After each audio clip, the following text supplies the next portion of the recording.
Alright, welcome back to the Great Circle, the African Survival Adventure game, available on Steam and PC. I'm TJ, developer and creator of the project, bringing you a live development stream, and going to be doing some questions and answers while we do some work on the game here. You can follow the Great Circle on basically any social media site. Type in the Great Circle game or follow the link in the description. If you want to play the Great Circle, it is available for PC on Steam. Go to Steam, type in the Great Circle, or follow the link in the description. You can download that free demo, add it to your library. It updates automatically. Also, wishlist the full game. Be ready for it when it comes out. If you have any questions about the gameplay, what can you do, what are the mechanics, what are some story things that'll be involved, you can go ahead and ask it in the chat while we're going here. And yeah, let's just go. Thanks so much for tuning in. I'll just shut up now and start working, and hope you have a good day.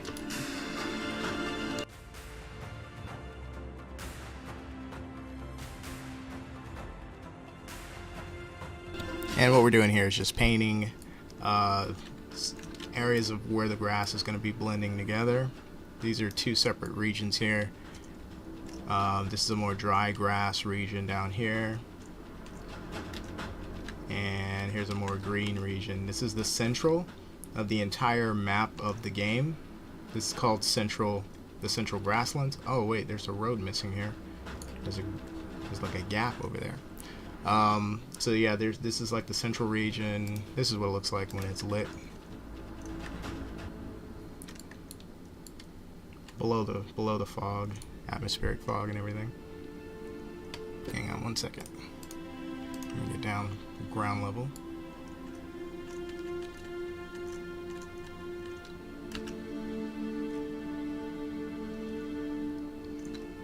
So this is like the central region here.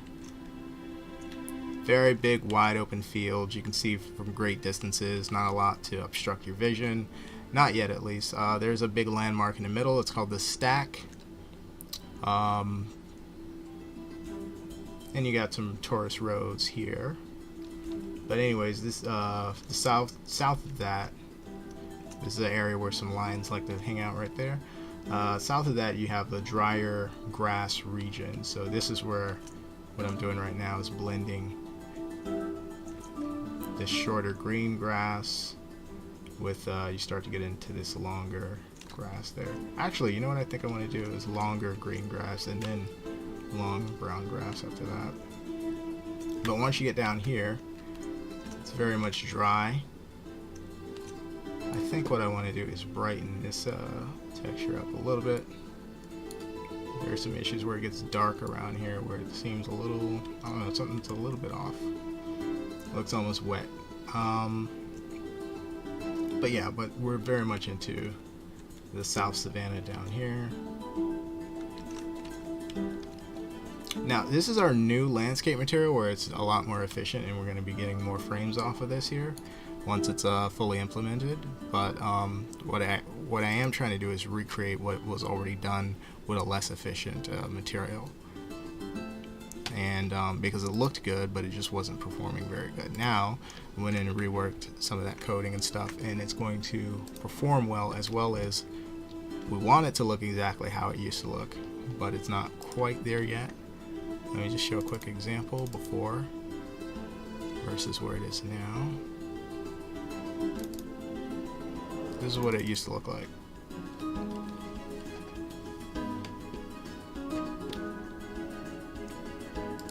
I like this, grass pretty much an even height here. We're playing a giraffe right there. Performance is actually not bad, but this is actually one of the better performing areas on the entire game. This is like something like 30 frames or whatever. We want it 30 frames minimum for most PCs, so 60 is going to be the median, is where we want it, but 30 should be like the absolute minimum for the absolute minimum spec cards. So I think we can get there. I think actually what we need is less lower root grass and more tall grass. The only thing is for like snakes and like small animals, we kind of want something to look at down there, not just like ugly texture or whatever. So it's creating on a few different levels. Hey, what's up, Dino 2003? How's it going? Welcome to the stream. Happy Tuesday, folks. August 9th.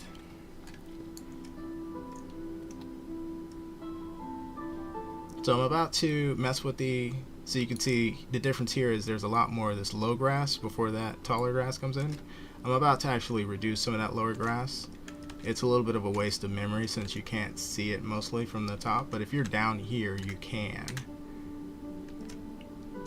There's a little bit of a scaling issue here. I feel like this grass is a little bit big. So actually, let me grab that real quick since I think I can do that pretty quickly and easily. I'm going to scale that down.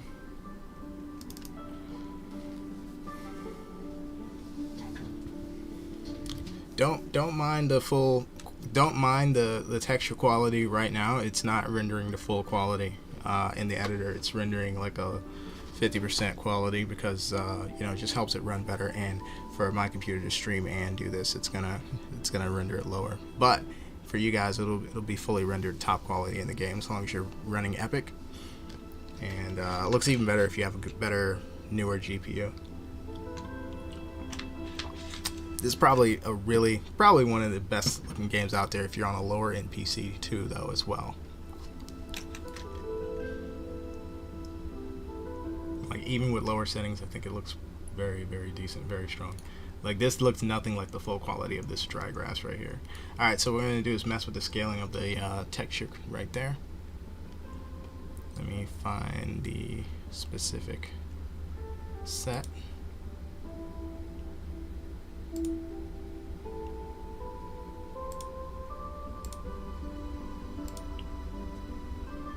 I'm on caffeine right now. I'm ready to go.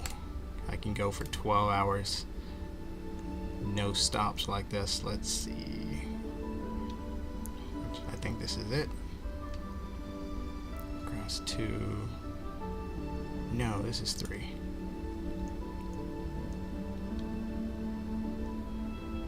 Dino2003 says it'll work on low-end PC. Yes. Now, when I say that, I'm primarily talking about the GPU. A PC is more of an overall view of your system because it's not just the GPU, it's the CPU as well. And you know, your DirectX version and all that. But if primarily talking about the GPU, if you have a 1030 or better, I think you're gonna get good, strong performance in the range of 25 to 30 frames, low end, and I want that to be consistent for most people. With your settings near on or near Epic, I think you should get somewhere around 20 to 30 frames minimum in the South. That's been the best performing region traditionally. Now the best performing region is probably South Desert, which is even south of here, because it has less like foliage and stuff. But that's going to perform even better too. So let me see. We made room. Here we go. Here it is. Detail. I'm gonna try to make this texture here smaller. Let's try this value here. I think we reached the law of diminishing returns for that. Let me go back to 2. Actually, 4. Let's go to 8. Hang on. Okay, that might be the sweet spot right there.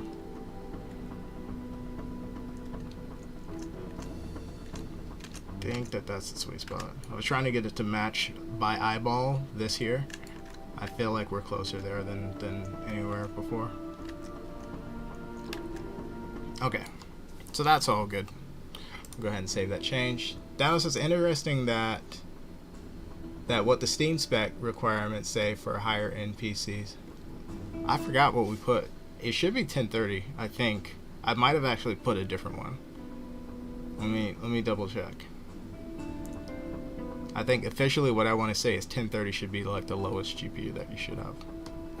I might have a lower one there listed, but if I do, I'll change that momentarily.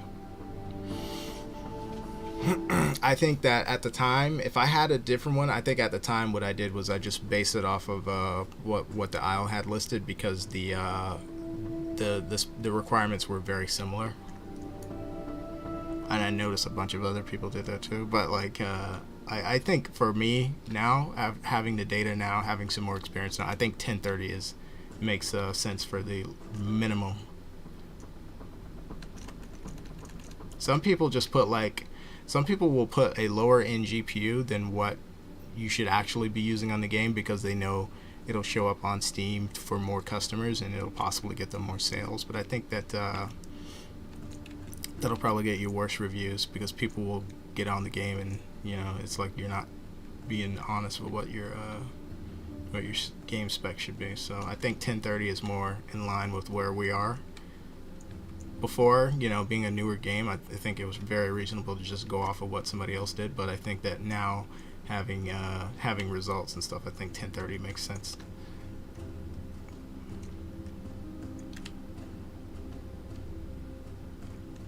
Okay, having done that,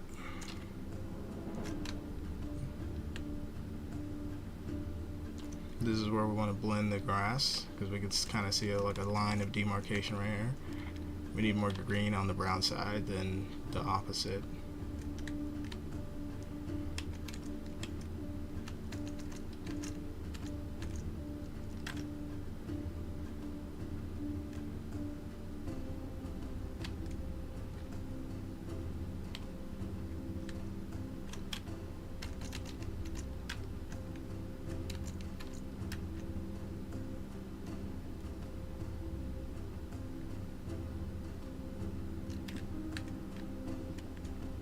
Actually, that's not bad. That's not bad mixing right there.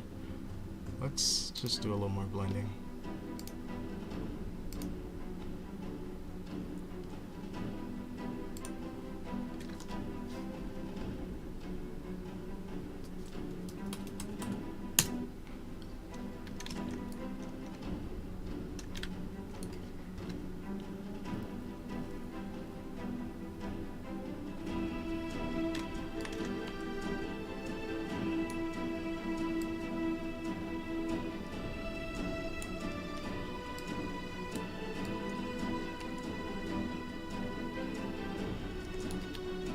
Some more green on the brown side. And we'll go back over and do some more brown on the green side too. It's a really, really weak brush. We'll skip the road.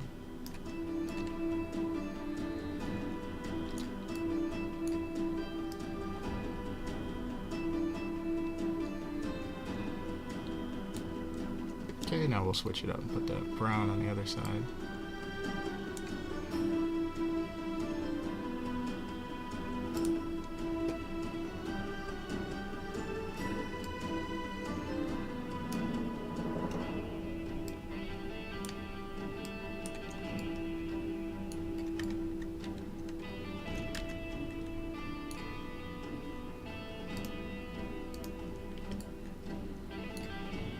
Easier to see like this.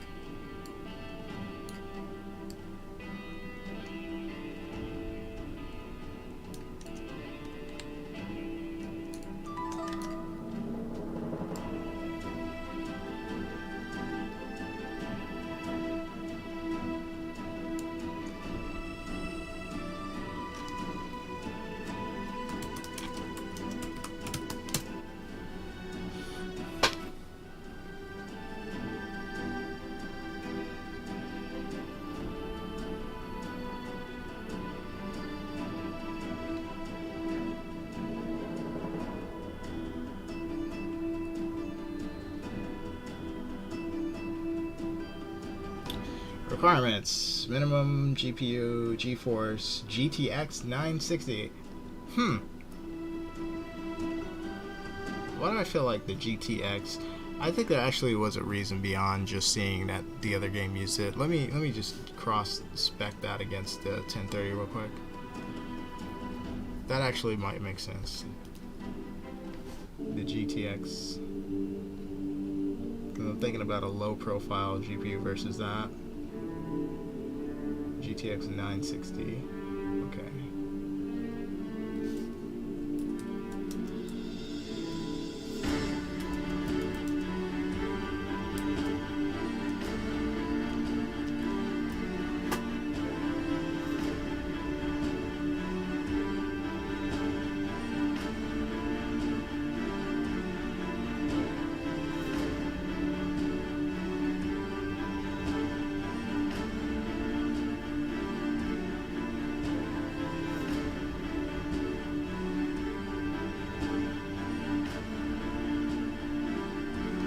Okay, it's not actually a direct comparison. It looks like the 960 GTX is better than the GT 1030.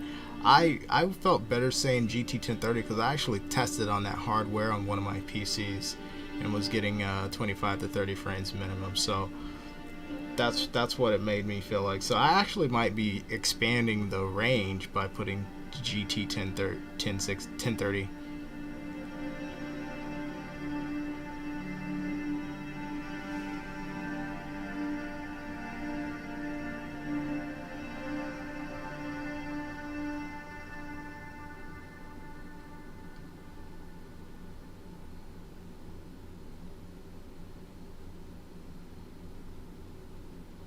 %. What the fuck? That's gotta be wrong. Both the 1030 and 96 cost 110. What? Seriously?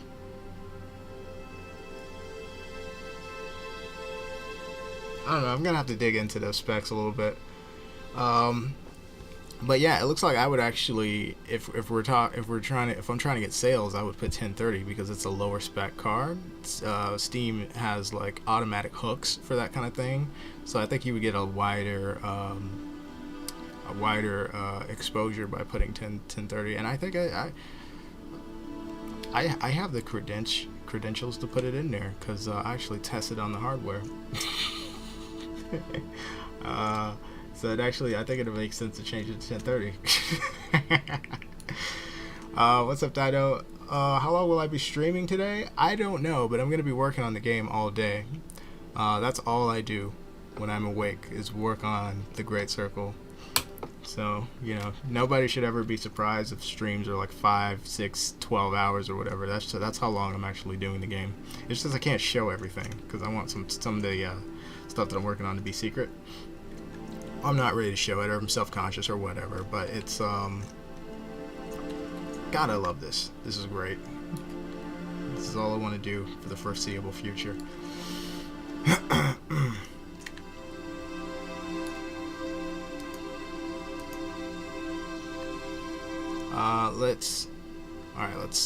I think we're good with the blending there.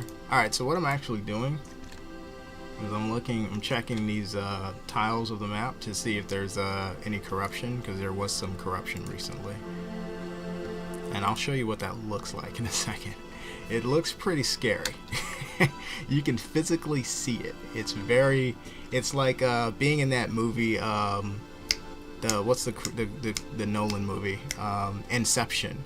You know, where the fucking streets or the city was like turning upside down and shit. Like when a map's corrupted in sometimes in this engine, like it actually bends onto itself and it looks scary. But the good thing is it makes it easy to see, because if you don't spot that before you try to run the game and stuff, that could cause problems that you're like, what the fuck is going on?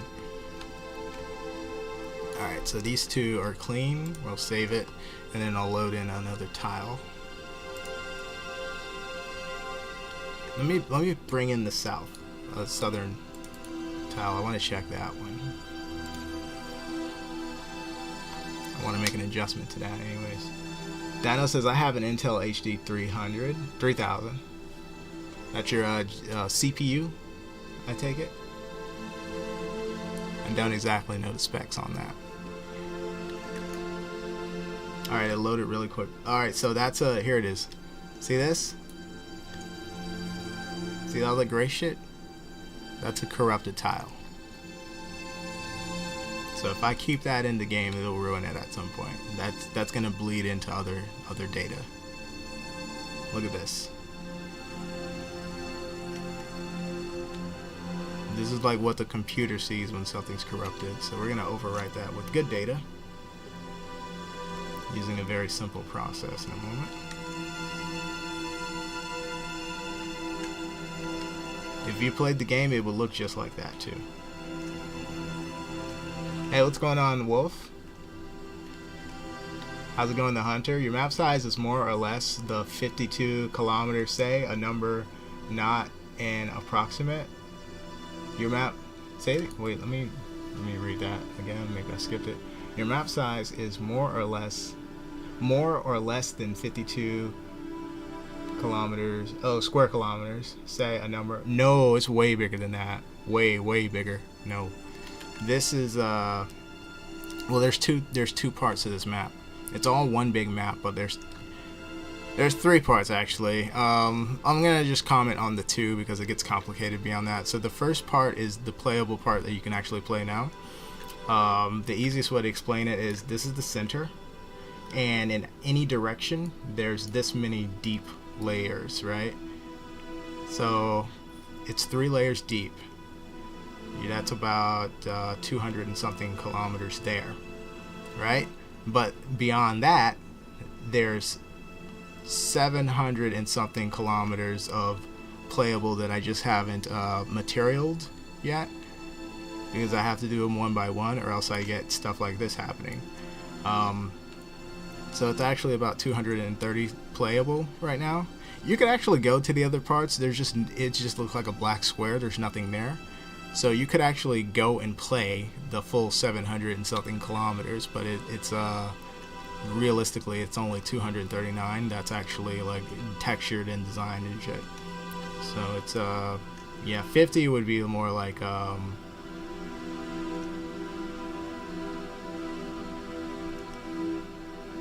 it'd be like this and some more.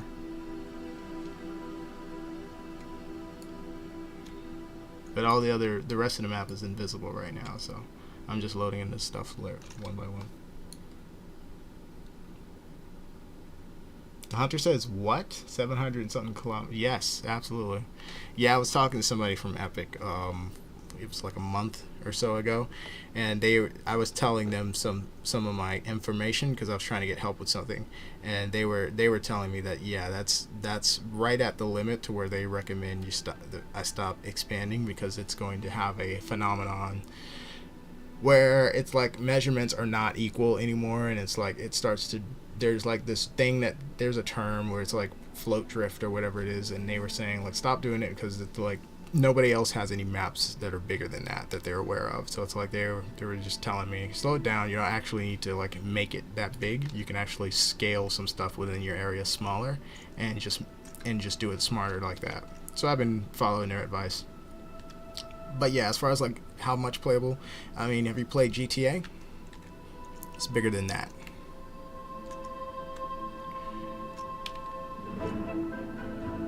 So I think it's big enough. Alright, so I'm gonna fix this. See how the landscape is doing this stuff right here, this weird shit? It needs, that's corrupted data and it needs to be overwritten. It's just interesting to see how it's being read by the machine.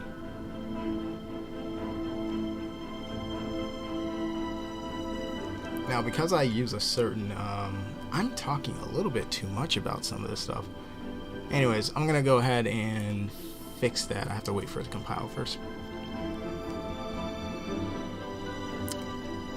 Doing it that big, I had to implement certain changes to the engine, and those changes are what's saving me with some of this corruption. Because if I hadn't made some of those changes, like once it does that, you can't change it, so you have to like start over with your map. And I'm pretty sure you guys have seen projects, you know, make announcements where it's like, oh, we're doing a new map, or we had to start over with the map, or build something up from scratch. Sometimes that happens where something gets corrupted and they have to do it because they can't recover the data. But luckily, the way that I implemented it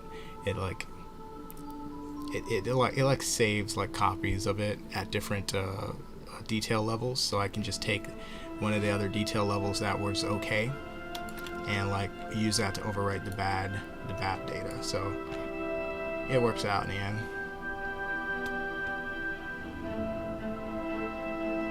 You can almost see it when you zoom out, like how sometimes it looks okay, and then at other times, well, actually this is pretty bad data. It's not really changed that much, so I'm gonna have to use a little trick. But you can see it's changing as you get closer. Those are the different sets. So all I do is take something from a clean set and use it on the other ones. We're just still waiting for it to compile. Dino says the Intel is the CPU and the Flu is the Intel 30. Oh, GPU. I think you meant to say GPU. The GPU is 3000.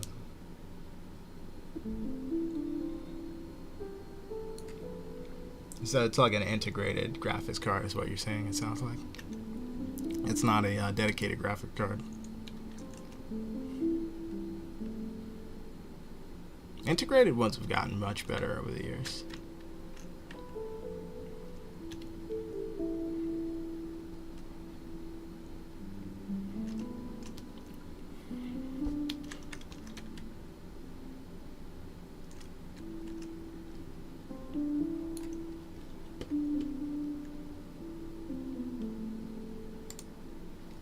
Check my memory. It looks like we're still doing it on that.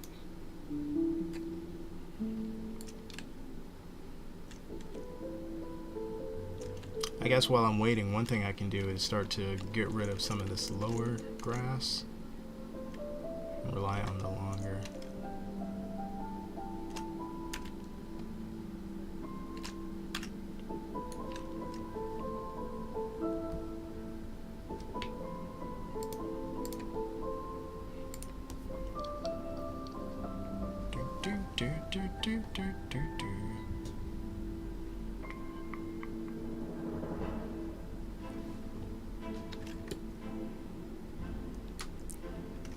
Wolf says exploring the map is going to be fun. Absolutely.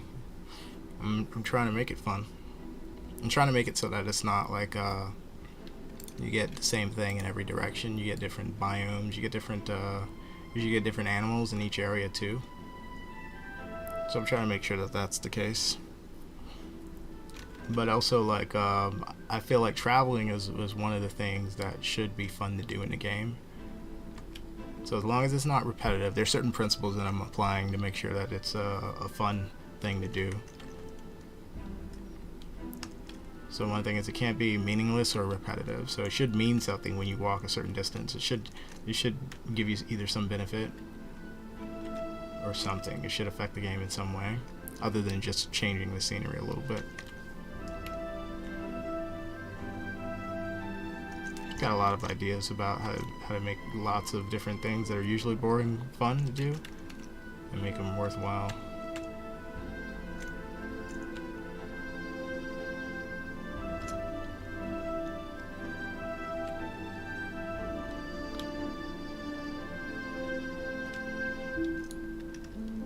Let's see if we can get rid of this fog, because it's a little bit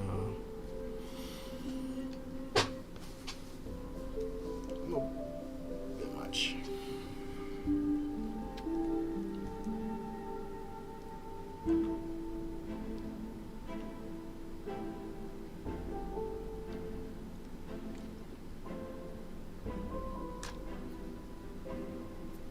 Down here is like where I want to start to do the mines and stuff. Damn, I'm still waiting for this thing to compile. Give me like a couple minutes.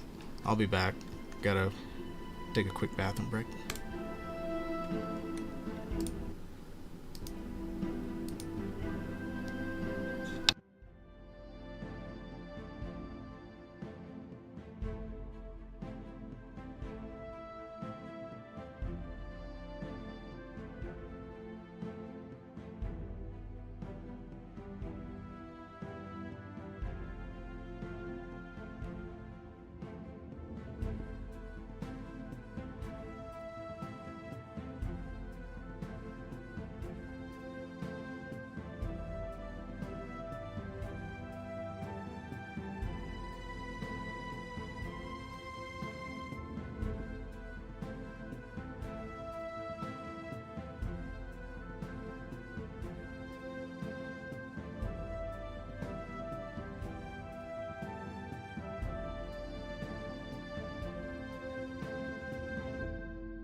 Okay, I'm back. Let's see here. Alright, I'm ready to overwrite. Hang on one second. Put you guys on this other screen for just a second.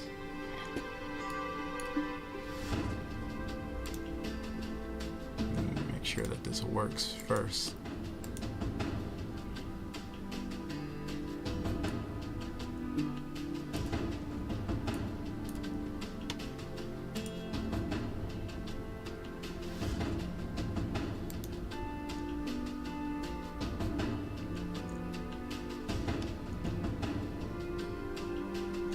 Fantastic Wolf says, "Oh, my question will you add little details to animals? Example would be birds eating bugs off animals, or birds cleaning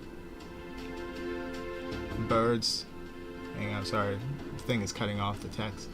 Or birds cleaning, eating what's between Croc's teeth when they rest on land, etc." Yeah, actually, I actually have an example to show you real quick.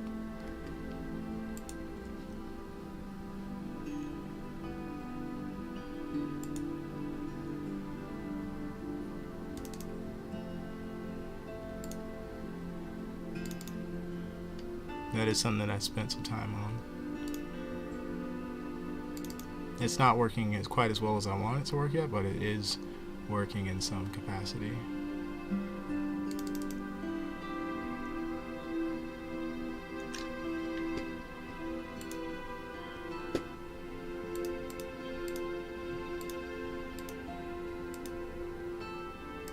I don't want to show the buffalo, that's not the one.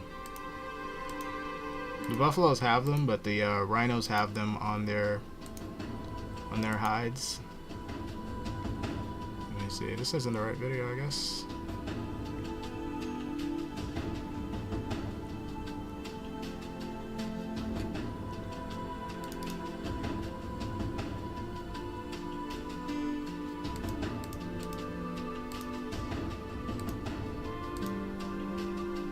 Here we go. So there's some birds on a rhino right there.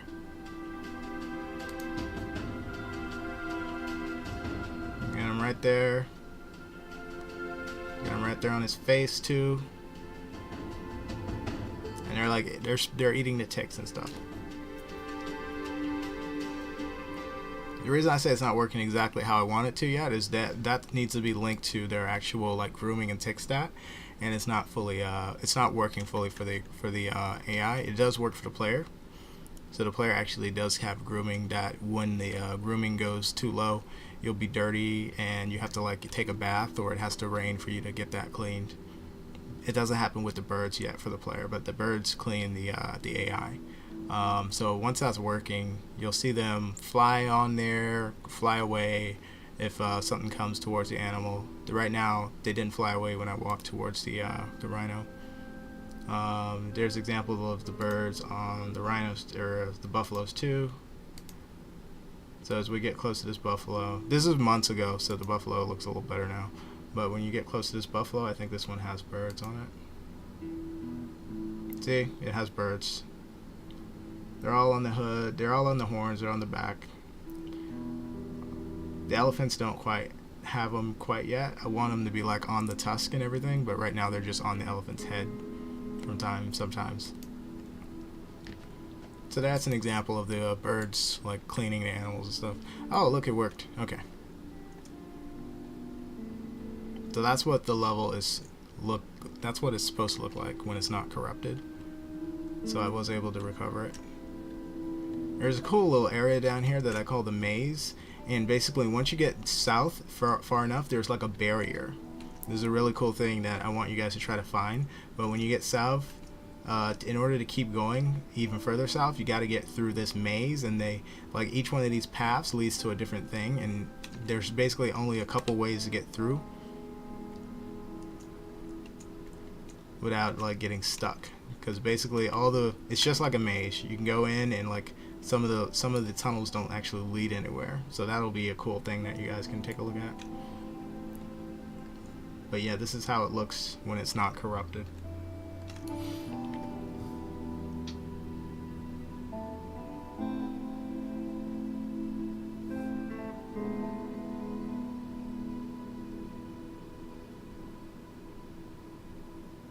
I'm missing a lot of questions here, so I'm going to try to scroll up and get to them real quick. Leafy Nor says, TJ, can I ask a question about performance? Sure. I'll answer any question that I can. I don't always answer every question because sometimes questions are a little too off topic, personal, too secret, but I'll let you know. So you can go ahead and just ask a question. I'll let you know if I can. What is, let me hang on, let me make sure I try to go in order. That's also Wolf says, that's amazing, thank you. TJ, this is kind of important. Okay. Hunter says, it's you who made the animation of the rhino with the birds on it or not? So basically my answer is everything in this game I'm responsible for. I put it in the game. The details beyond that are just completely meaningless. You know, it doesn't add any insight to be like, well, this specific thing, you know, I got inspiration from here, or this specific thing I outsourced to this person or whatever. But it just, I'm responsible for everything you see in this game. That's blanket statement, true statement. It's in the game because of me. Let's see. Lucanar says, nice, TJ. List. Now. Respond. Leafinar, you can answer. Or you can ask. Leafinar says, I can't even play on the lowest graphics, but it's still what does it say? The lowest graphics, but it's still FPS. Fix this. I'm not sure what you're asking. Type it slowly. Don't use all caps. And let me see if I can surely understand. It sounds like you're having trouble playing the game. Even on the lowest graphics settings, it sounds like that's what you're saying. Now, if that's true, I would need to know some information about like your system to know if there's any way that I can help you. Okay, so you're saying that's basically true.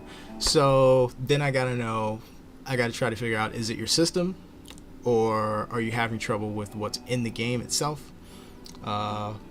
One thing I might ask is, like, have you ever played the game before and it like performed good or okay versus now, like after an update or something like that, and it's like not performing great, but still only 8 FPS.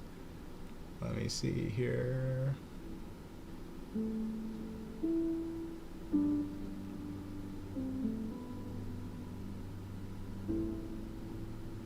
The hunter says it's you who put every grass on its 700 kilometer or not. If yes, are you never bored when you do it?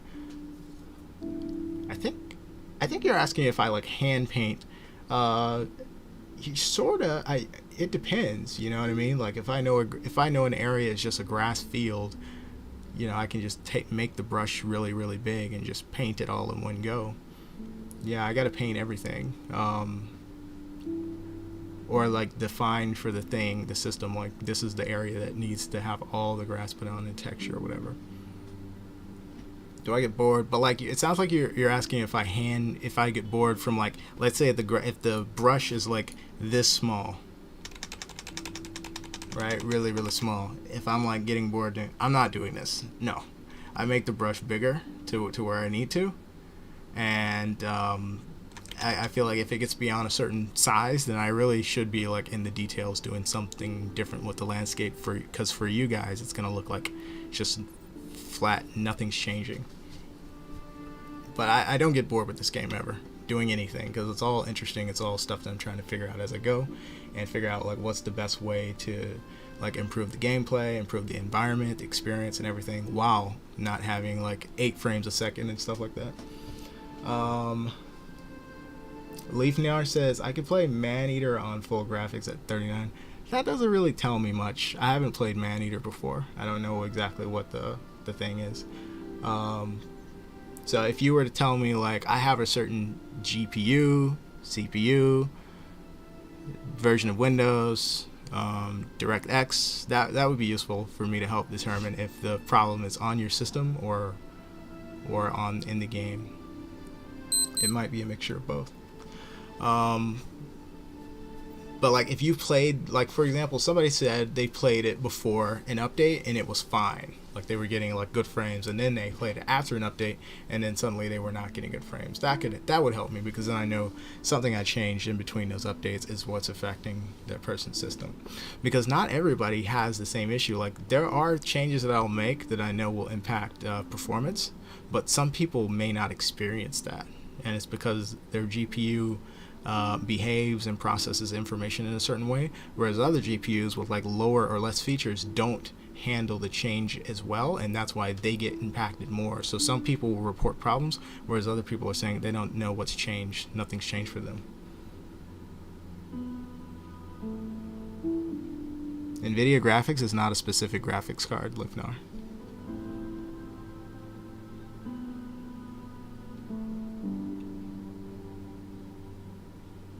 They might not need to upgrade anything, Wolf. It might be something else. I have to have more information to know. I can't know that little information and just make a determination off of it. But generally, upgrading your PC to something new is generally a good thing for gaming. But like sometimes that's not fully necessary.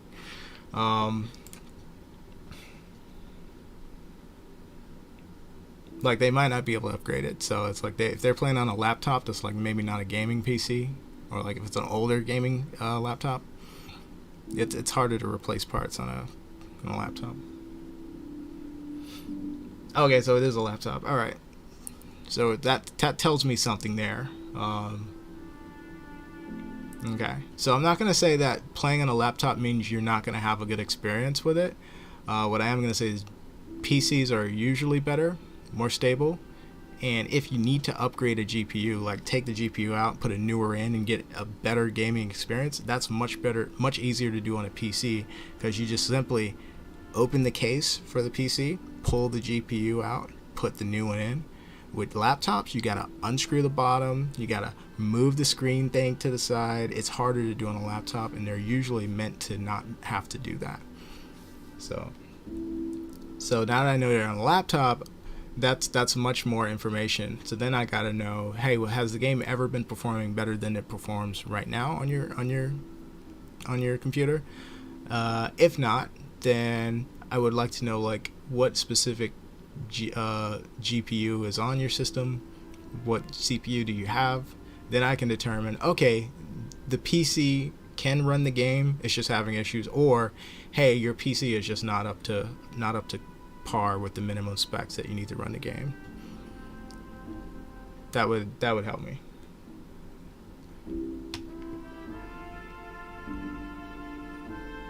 Windows 11, good sign. The Hunter says it's better consoles or PCs for graphics and quality. That depends on your game. That depends on what it is. PC or consoles are basically computers that are specifically tuned to play a certain type of video game with certain requirements. So some video games look great on console, and the requirements that they have are actually really low, but that's because the games that they publish on certain consoles conform to the standards of Sony and Microsoft's specs that they ask for, because they know what their consoles can do and can't do. They tell developers who are going to publish on the platforms, here are the requirements that you have to meet, right? If you meet these requirements with the way that you program your game or whatever, you should be able to get this many frames, right? And let's be clear about this. You cannot publish this game if it's getting under a certain frame count, because that makes Microsoft look bad. That makes Sony look bad, because Sony's name is on it. Or you're publishing it in Sony's marketplace. They have those requirements. So people will meet those requirements, and the game should run at like a decent rate and stuff like that, right? But now if you took that game's code, right, for a console, and you, let's say, ported it to a PC, depending on how the game works, it may run better on PC or it may run worse with the same code. And it may run better or worse with a PC that's actually better and stronger and should be better than a console's machine should be able to run. So it really, you can't say that graphics are better on a console or a PC, because it really depends on what's being done. It's not a simple answer, is what I'm saying.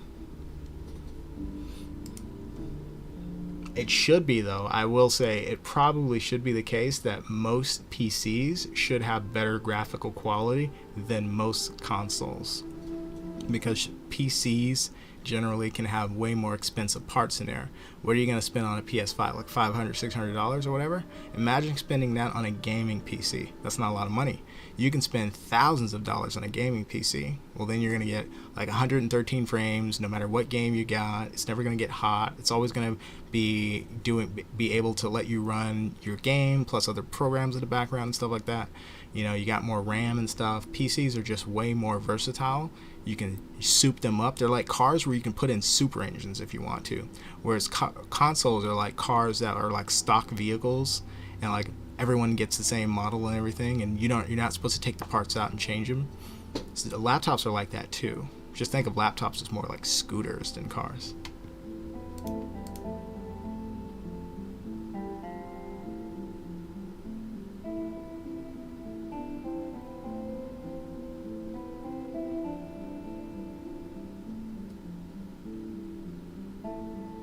Leafnar says, I played once with 20 FPS. Okay, that's good information right there. 20 FPS is not bad in this game.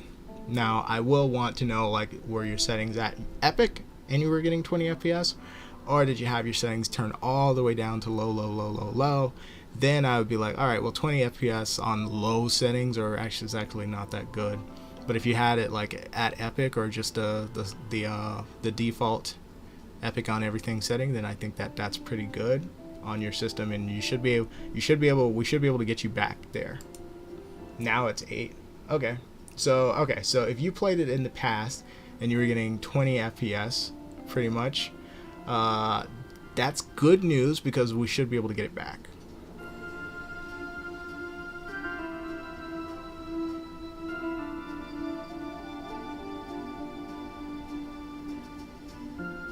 Leafnar says, I have an amazing idea for your game.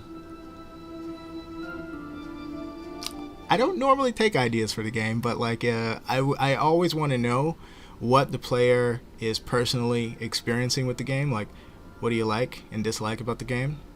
Creative ideas I don't normally take from other people, but I'll hear it. I have more ideas than I have time to implement right now. They're all good ideas already. Chances are I already thought of it. But the Hunter says, but why sometimes there are games that look kind of more beautiful on PC in terms of graphics? I mean, more realistic. Probably because people can spend way more money souping up their PC than they can on a console. With a console, you can buy the top of the line console that's available. Maybe they have a 128 gigabyte version versus a 64, for example. So there's two versions of the same console, but it's still a standardized console. So beyond that, you can't spec it up. You can't take out the parts for the PC, put better parts in, get better performance out later. PCs, you can do that. So PCs should, in the long run, and in a lot of other cases, be able to outperform consoles. That's why consoles have to come out with new generations every so often, right? PCs, you just buy a new GPU. Get the newest, latest, and greatest GPU from NVIDIA or AMD or whatever, and put it in your PC, and suddenly it performs better without having to buy a whole nother computer.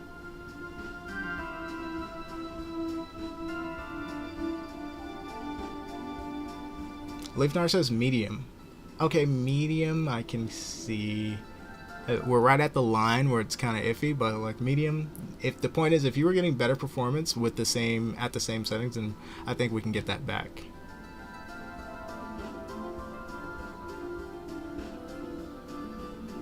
Makes it more realistic. Trust me. Leafnar, just go ahead and you might as well just go ahead and just type it in.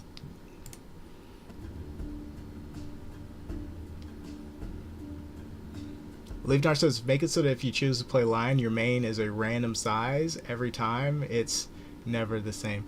Oh, okay, well, I already do that, Leafnar. Not specifically with the mains, but there's a lot of stuff in the game that's random. Like you can't. Part of the point of the game is you can't get the same result each time you play, even if you play it the exact same way each time, because so many variables affect the animal's development. Variables that are out of your control. Like already, when you play the Great Circle, you can't customize the animal at all. You can only choose what animal you want to play. Do you want to play lion, leopard, cheetah, elephant, whatever? You can't go, I want elephant with long tusks, big ears, scars on the arm, or anything like that, because that's the point of the game. Is any changes that happen to the animal should happen during the life of the animal. So if there's going to be a scar in an animal, it'll come from an actual fight that you get in, and you get a permanent scar. If your animal falls off a cliff but lives, but then is like limping permanently for the rest of its life, that happens in game. You can't choose that. So that's the point of the game that I'm trying to make. With the main thing would be like that's affected by testosterone scientifically, but in the game that's going to be affected by your health, your grooming, whether you are well fed, less fed, that kind of thing. So that's not something that you can choose. Now the randomness of it, there is a certain amount of randomness, but it's hard for me to say what that is about the main, because the main is one of those things that I'm developing to try to look good while not drop frames. Right now it's very, very basic. Like it does have randomized hair, but it's hard for me to really explain it. You have to go in the game, take a look at the male line in the game. Go see if you can look at the hair up close. You'll see what I'm talking about. So it's not like a regular pattern or anything. It's just like random hairs because it's actual hair. But I'm trying to make it look good. Trying to put more detail in it and make it look good without dropping the frames. But it's a step-by-step thing.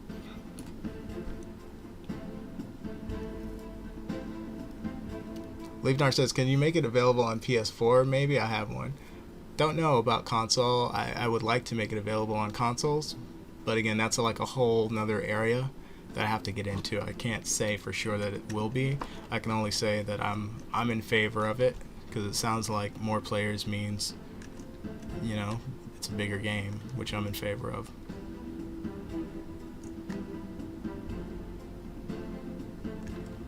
I think we're about ready for the next. So if I load the next tile after this, it is then we're piercing into the newer things out there, because you can see how much further there. Let's see how much more map there is, and look how much map there already is. This is 1, 2, 3 to the center of the map. That's the center. Here's a layer. Here's a layer. It's 3 regions. There's all this to go, and it goes all the way around, so you can see how big that is. It's huge. So what I want to do now is load the other known areas and just make sure they're not corrupted real quick.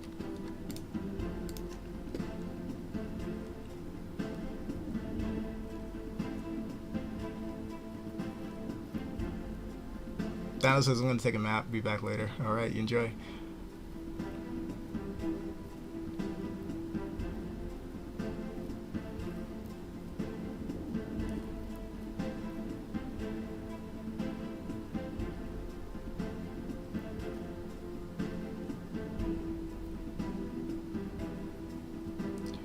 Wolf says, grow weak or grow strong is technically the game, along with the survival of the fittest. Yeah.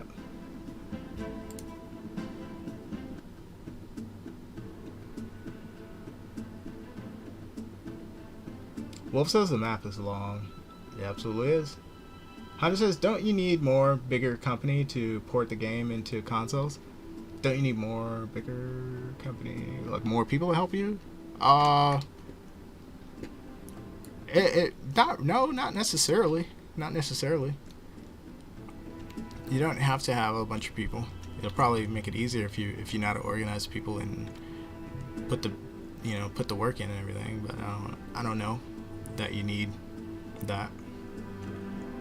That would be best answered by somebody who actually does that.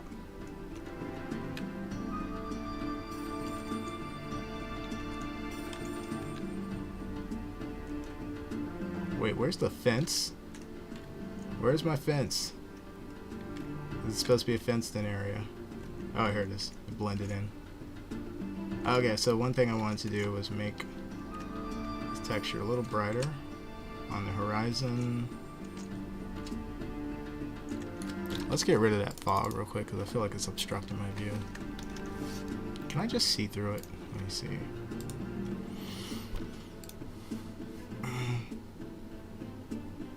Oh, there we go. Then it makes the background mountains look really ugly. Okay, let's see here. What am I seeing? What am I seeing? Okay, it's this smaller. So two things I want to change. That floor texture. I might have to leave the floor texture as is. At distance, I think that needs to be a little brighter. So I'm gonna go ahead and see if I can make that change real quick. We'll make it apply to all of the map.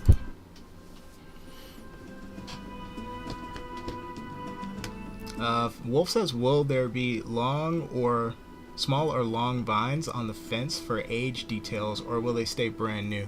No, they're gonna be like fences that are like rusted, and there's gonna be overgrowth on them and stuff eventually. Right now, I just have to have it looking like that for now. But there's gonna be like abandoned off-limit areas where you can kind of find breaks in the fence. I think that's gonna be really cool. Because you'll be able to go into like an abandoned little building or whatever and like use it as your nest if you want to.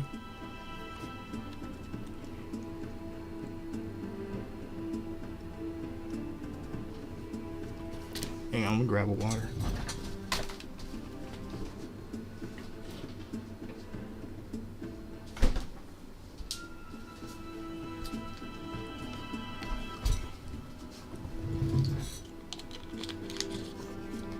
The reason this fence is new is because it's actually not an abandoned building. The building is in use. I can't say any more than that because the building is actually it has a role in story mode, and I don't want to spoil any of the story.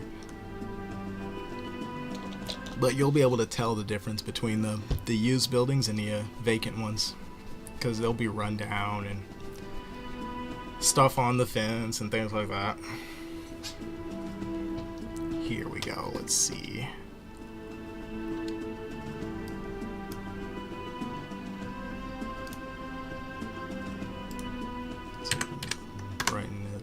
Brighten up the field a little. That's a little better, but we got some contrast issues there, so it has to be a little darker.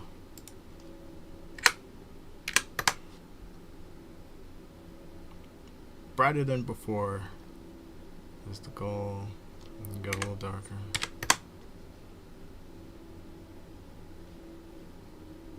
A little brighter.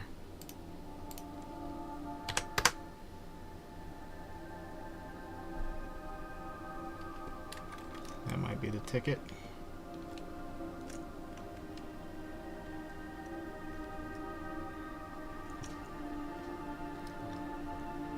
Yep, I think that works. Yeah, that works. That's perfect. Alright, let's look at the ground texture a little more. We could actually go a little brighter. Actually, there's patterns in this ground texture, so I can go here. That's a little brighter. As long as it matches, it needs to be a little bit brighter. I don't love this texture. I don't love it, but I will use it for now.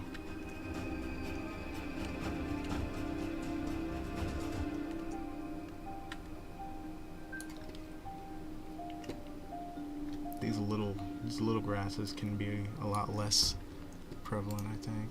We'll go and let me go and make some changes to that.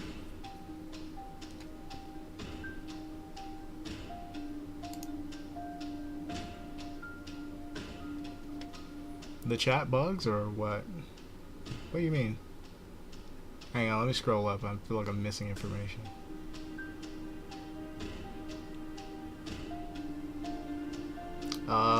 Wolf says, you ported the Great Circle on Steam? No. It's not a port. It's natively built for PC, and PC is hosted on Steam. And I want to know if you can tell me what are the stages to port a game into console.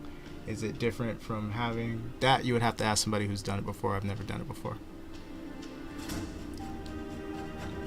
I know a bit about it, but I'm not giving a dev tutorial here. I'm here just to talk about and promote the Great Circle, really.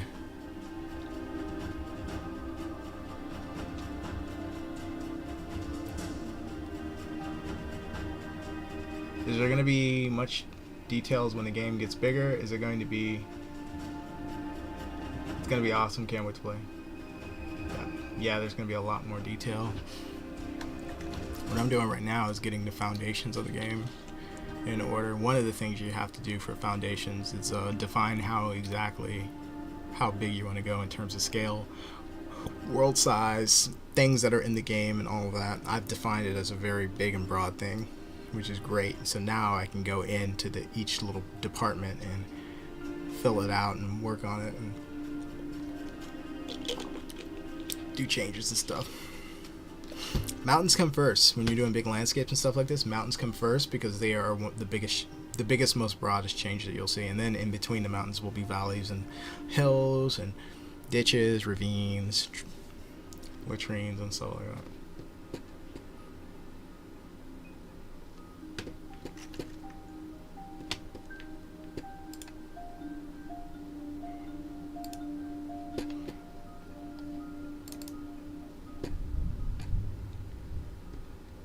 I hear thunder. If the stream just stops suddenly, it means the power went out. And I'm waiting for the internet to come back on. Just in case everything just disappears suddenly.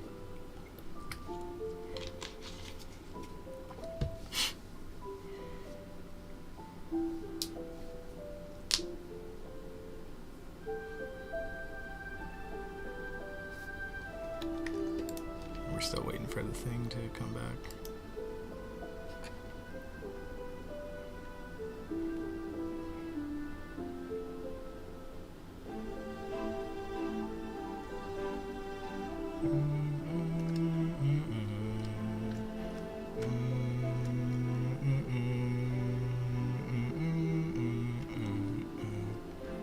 This is like one of my favorite songs in the whole game.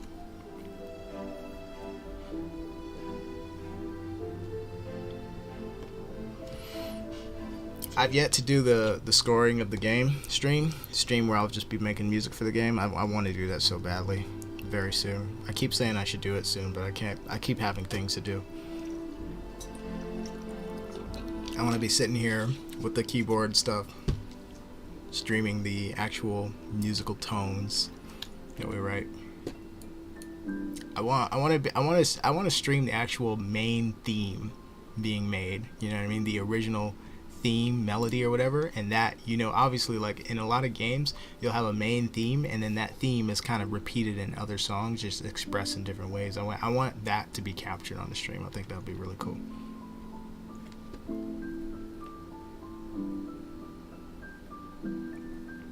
Just as I mean quickly, not every detail, like, you know, a summary. A summary of what was it again? I forgot the context of that. What were you looking for a summary of?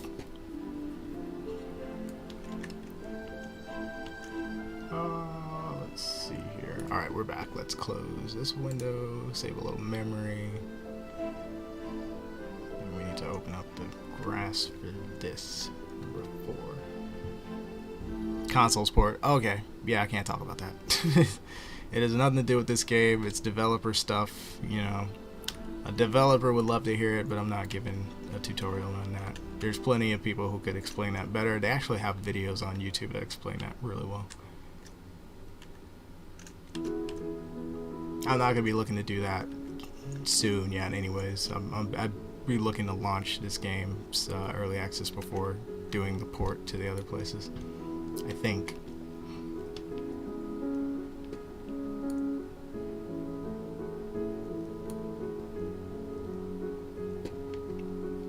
I feel like the desert might need to be brightened a little bit. I feel like maybe this texture is a little too Yeah, I think this needs to be a little bit brighter. I feel like it was brighter in the past. Like in the promotional material that I made for the recent roadmap. Let me see. I did the picture in the desert, and it seemed like it was brighter. Double check.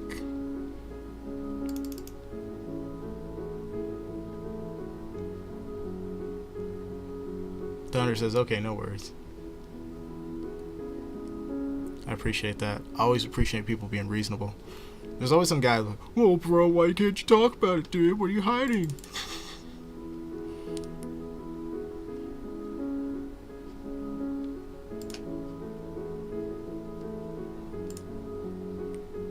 Let's see.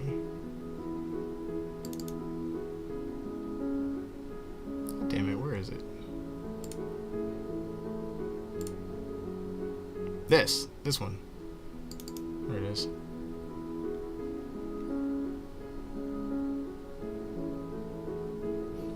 Oh, will you add small sand or dusty spots for animals to roll around in? Absolutely, because I want to kill you.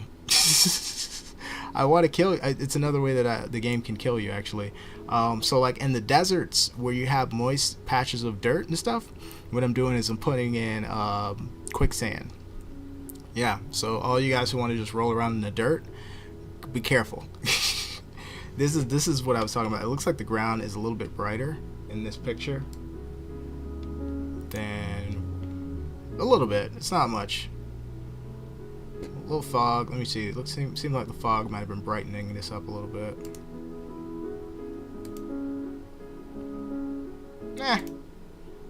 The texture, I think, was actually a little bit brighter. So we'll go and let me brighten it up a little bit. Yeah, there's gonna be dusty spots. Certain natural disasters are possible out here, like quicksand, that are harder to find other places. Quicksand, dust storms are two examples. Dust storms will make it harder for your animal to breathe, so you will actually get to dangerous times out here where you can actually like suffocate in a dust storm or damage your lungs, that kind of thing. It's not really active yet, but it will be. I think that'll be a really cool feature, is that in any region or biome there's like a specific natural disaster that only occurs in that region that can really be debilitating or life-threatening.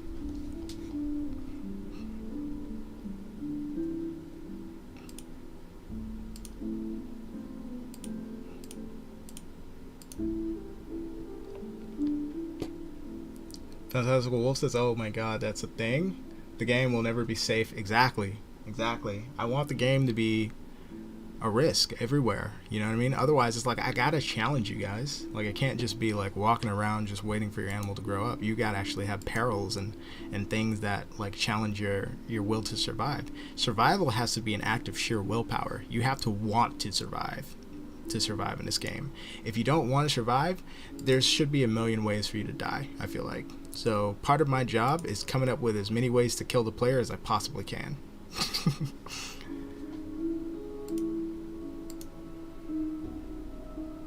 Here it is. I think this is the right. I think we're gonna do some scaling out here too. Let me see if this is the right desert. This might not be the right desert.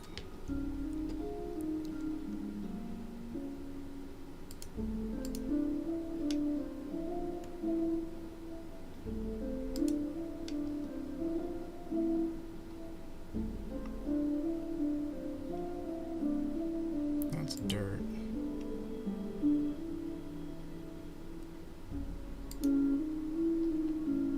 Uh-oh, I might have an issue. Well, let's try this one. I at least want the far desert to be brighter. I'm missing messages. I'll scroll up and catch the ones I missed. Just give me a second to catch up with this. I'm looking for this to get brighter. It got brighter. Nice. Okay. That's what I wanted.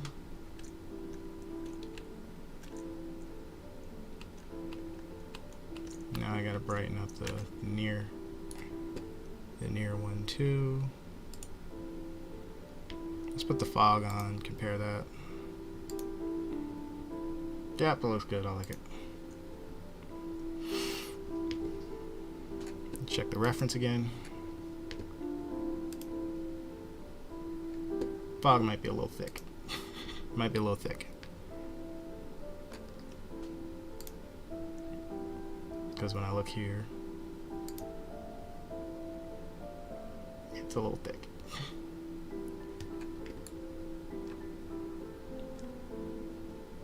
Actually, no, that's just right. That's perfect. Same thing.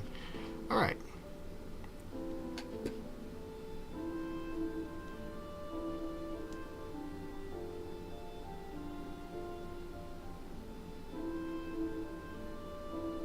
Can you tell me the title of the song? Untitled right now. But I want it to have something to do with, I thought that song should have something to do with family ties to animals. So that's one of the songs that will play in those situations, because the game has situational music or whatever. Basically, there's a god, an unseen AI that looks and monitors everything in this game. I have a couple names for it. The African name is Duara. The other name that I call it is Deus, but it means God, basically. And what it does is it does things like monitor like how many animals are moving around close to you, and it'll hide the animals that are not near you, because they're all in the game when you get in. There's thousands. They're just hidden when you're not close by, that kind of thing. I'm talking about dev stuff. Shouldn't be talking about that. Anyways, the point is that same AI will mark moments like this is a sad moment, so it'll be like sad music can play now. This is a combat moment, so combat music can play now. It already does it. So that's one of the classifications, is like baby music that'll play when you're near your parent, or if you're playing around, it can trigger playful music and stuff like that. So that's what I'm trying to do with that.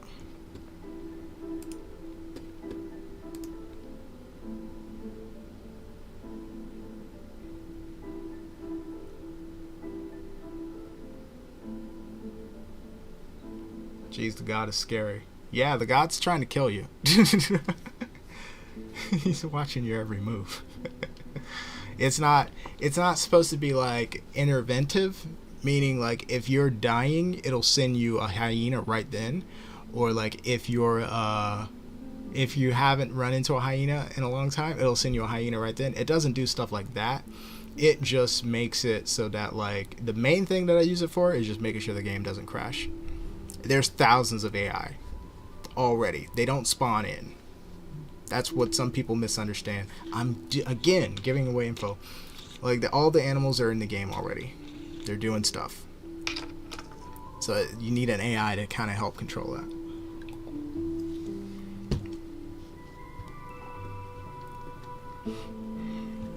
The AI are not scary yet. If you think the AI is scary now, wait, because right now there's like a easy mode thing that they do where if you'll notice, if you're just walking, they'll just keep the same distance when they get close to you. They'll slow down when they get close, and if you don't do anything, they'll get all the way close and bite you. But if you just walk at the same speed, it'll do nothing. But I'm getting ready to turn that off so that they come at you faster when they get closer. So that it's like you can't like just auto walk away from them. Like if you're just auto walking, you won't survive. They'll kill you. They'll definitely hit you. They won't miss, and they will kill you. Actually, I need to do that in this stream. That's like one of the millionth times that I've ever said something like, I need to do that in this stream. That I want to do. I've been meaning to do that so many times. Let me see here. Let me mess with this real quick. This is what I think I need to brighten up a little. I think I can brighten it using this.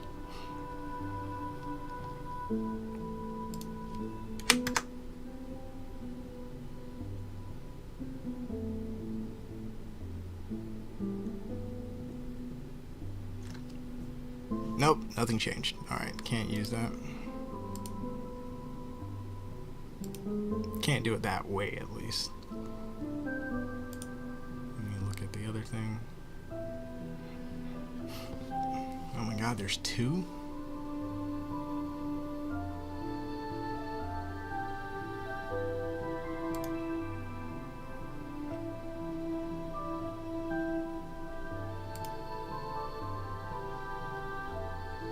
I need to go in here and fix that. There's some code issue happening with this desert texture. I did brighten the one that I wanted.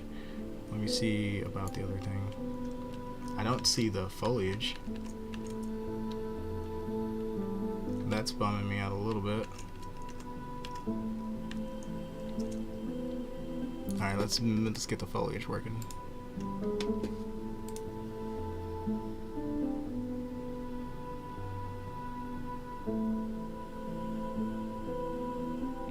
Yeah, the AI is scary because he sees everything in the game. Yes, that's what it is. It's like a real God created for the game, unseen, having an effect on the world, but never you can't know what he's doing or what he's thinking, but you know he's always watching. That's the idea behind it.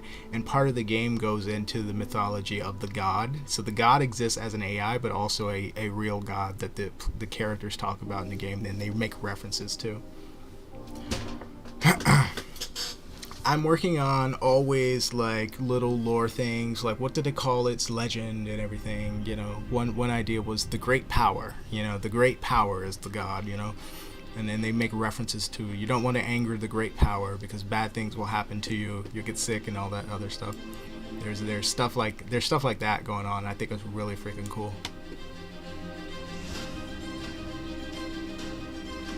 He's watching you secretly without knowing. Yes. I had a thing on the HUD that tells you what it's doing. You know what I mean? That tells you what the God is measuring. Oh, there's the foliage. There we go. But I took it off because it felt like it was just too much. It gives you too much help and it takes you out of the experience. It's too much information. Like it shouldn't be telling you that much. Because then you're thinking about, you're calling the animals AI at that point. I want to call them animals.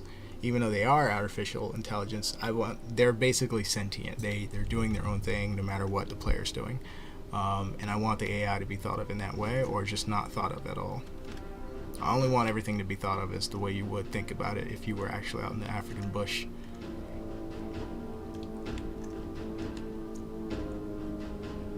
Okay, the foliage works. Okay, cool.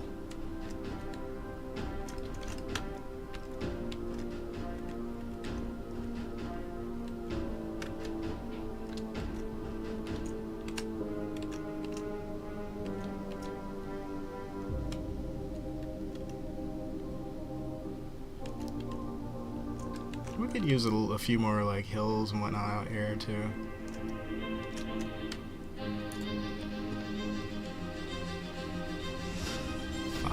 Let's save everything right now before the power goes out and I lose some progress.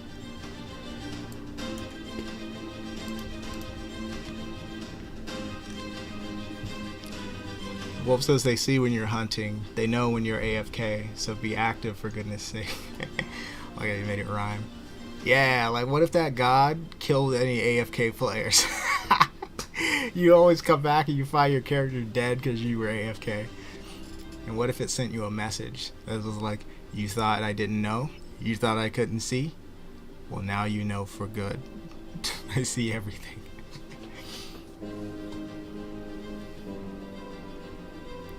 Hey, how's it going, Nadim? And Addy Man. Welcome to the stream. Hunter says, why does Path of the Titans not have any AI? Why? Oh, it's hard to do. It's hard to do. Addyman says Path of the Titans has AI. They do. It's limited though. It's like AI is hard to do. It's a whole field. You know what I mean? Like if it can be a major in college. Actually, it is. In video games, it's a whole thing in and of itself. That's why you can't just do it. You know what I mean? You can't just put AI in the game. You have to actually devote time into figuring out what's the AI for, what does it do, like how many functions do you want it to have? Should it be able to climb? Should it be able to look for the character? Does it run from the character? Does it have stats? Because it's basically you have to take up space for that AI as if it were a player. And that's why, you know, with games, either it's a big thing in your game, or it's not a big thing. So either your game is based on it and it's like a single player and you have AIs in your world, or you focus more on multiplayer. And if you do have AI, they're, to the extent that they have functionality, they're very, very, very basic. Like they're avoidance AI to where they always run from you the same way, or they're trigger AI to where you have to do something to get them to work. Like in Path of Titans, for example, that's an example of a trigger AI. You have to go up to a mound or whatever, press a button, and it comes out, and then it avoids you. So it's like a predictable thing. You can always predict it. In this game, I don't want the AI to behave in any predictable way beyond what their animal counterpart would do. So, yeah, of course, the rabbit's going to run from the lion, but he isn't going to run the exact same way. It isn't going to run at the exact same speed because each animal has its own unique stats. Some rabbits are faster than others. Not just speed, not just species, but like two African hares. One may be a little faster because it's bigger, better speed stat, or it might have had better food. So it's like those things affect the animal's ability to escape the predator, which is why every animal. That's why when you hunt in this game, it's like you're not just hunting any particular creature. You're hunting individuals. They all are different. They all have names too. Actually, sorry, only the alphas have names, but they're all going to have names. That's one way you'll know that every animal is unique. I don't have a big enough name list to make every single thousands of animals have their own name, but I do have enough. Actually, I don't even have enough for the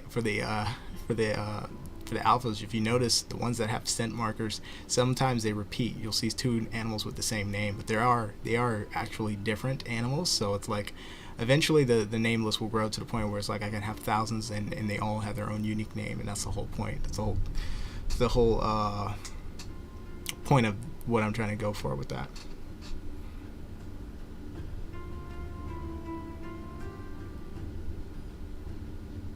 Addyman says, are you the only developer? Absolutely.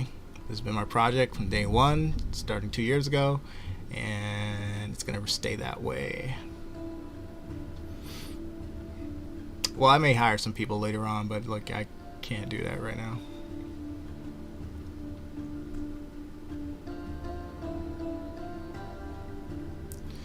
Wolf says, no, having AI give threatening messages is going to freak so many players. I wanted to do it just because I know it will freak people out. It feels weird, like there's something actually in the game talking to you. That shit is weird. That concept I always thought was a cool, horrific concept. If I was going to do a horror game, I would do one where the AI is like a living, breathing thing that is talking directly to you in the game. Like everything that happens in the game, to the extent that it can control the events that happen around you, you would know if I were doing a horror game that it's the AI doing things to mess with you. I think that's a really cool horror concept. And I have thought of this game in a horror way. I have thought of developing it more as a horror game a little bit, but I haven't at least gone in that direction much yet. I probably won't do the thing where Duara actually talks to the player. It's just an unseen force in the world. It's like a force of nature. But I am going to mention it in the lore soon. And yeah, I think the lore is probably just the best place. I don't want to give the player access to it because it kind of takes you out of the experience. Like these are animals and you're a real animal in the real environment. Because you start thinking about AI and how to predict what it's going to do, calculate movements and stuff like that, and I don't like that.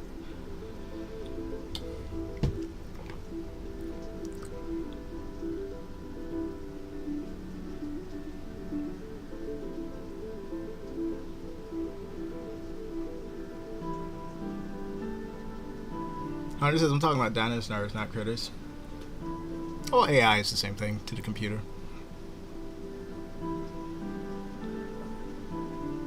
Admin says, Tesla, your demo, your demo is awesome. Oh yeah, I'm skipping back. I tested your demo is awesome. Graphics, animal movement, better than I think you said it. It's. I think you guys can see this. It's like blanked out for me. But you're talking about Animalia. Keep up the good work. You damn right.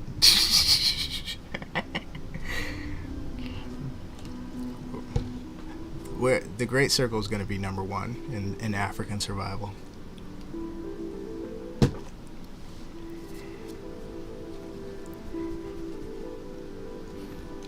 The Great Circle has the best future. You know what I mean? Single player campaign, safari mode, survival mode, documentary mode, single player, co-op, multiplayer. Already have 98 species, gonna have hundreds, gonna have the most playables, has the best idea for the story, has the most innovative ideas for changing how people play survival games. This is the place to be, you know?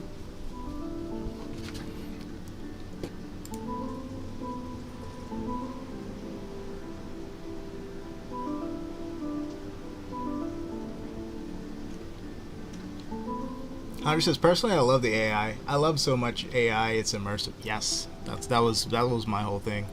Um, Now that I know it's possible to have thousands of AI and it doesn't really impact game performance, I know how to do that.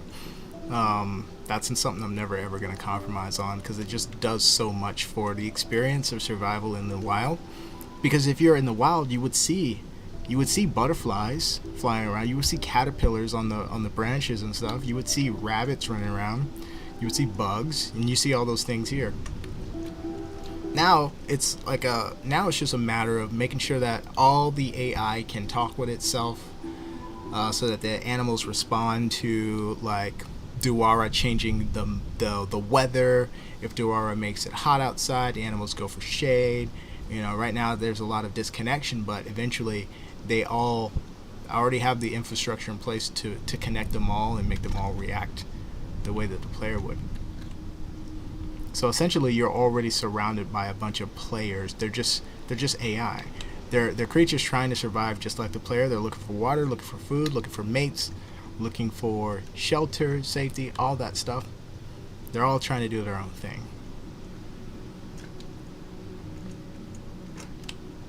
All right, I think we're ready for the next tile. Let's save everything and then continue.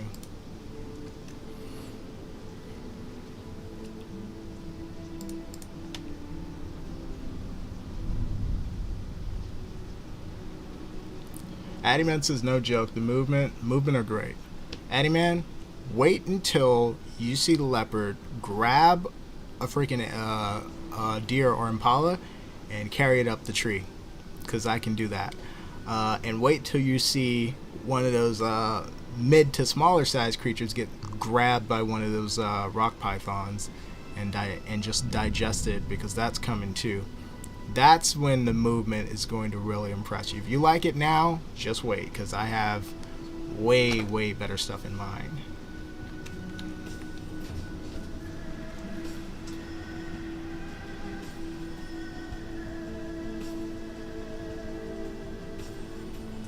Hunter says, TJ, if someone asks you if you want to play AIs for the rest of your life or multiplayer, which would you choose? So if I had to choose one or the other, AIs all day. AIs all day. AIs all day. Players don't ever change, man. I mean, you get some role players who are really into the whole animal survival thing and they actually try to play the role of the animal, but you can't really rely on that for like a person's single player experience. If they jump into a server, for example, and there's a bunch of it's like a multiplayer server or whatever. First of all, you got a limit. Multiplayer, you can go like 100, 150, and you have problems on most games. With this, thousands when you first load in. That's better. It's easier to control that in the game than like controlling a bunch of multiplayers differing connection speeds for the network and all that stuff. So it's like way better in terms of how many you can put in the game. Also, AIs can be made to act like animals, act like actual natural animals, whereas players are going to be doing silly stuff a lot of the times because they get bored sometimes, and animals are just reliably going to be acting like animals. There's a lot of randomness in that too that I've programmed in and stuff, but like that's one of the things that made me choose to focus more on AI in this game, is because when I play other multiplayer games and stuff, it's just I just get a little taken out of the experience by the other players doing silly stuff all the time. So I want there to be animals in the world that are not players pretending to be animals, and a lot of times just doing weird stuff like mix packing and doing these weird things and stuff, but like animals. So AI all day if I have to choose, but I don't have to choose, so I won't. So AI is the base, The single player world full of AI is the base of the game, and then the co-op is built on top of that. So when you play co-op with your friends and you're on like the same team and everything, you're playing against the environment. That stays. When you play multiplayer, you have other players in the game, plus the AI, and you do compete if you're like opposite like creatures or whatever. But like it's the main base of the world is there whether the players or not. That's what I wanted to do with this.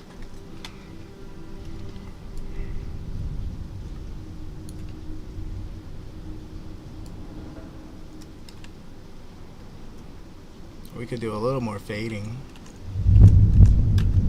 Yeah, it's a little cut offy. Oh, there. Hang on. There we go.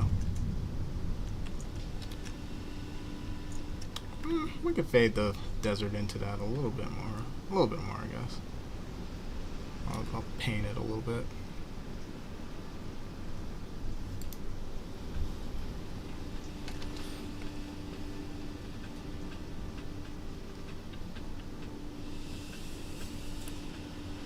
Will says, is it true that tribe hunters can tire out a animal and kill it when they are too tired to run or go any further? Yeah, that's true. Unfortunately, right now that's the case in the game. Tribe hunters they don't have a stam rating yet. Unfortunately, I haven't turned that on, but I will so that it's not unfair. Because I think that the humans should get tired too. But right now, the tribe hunters, if you get like near the village or whatever,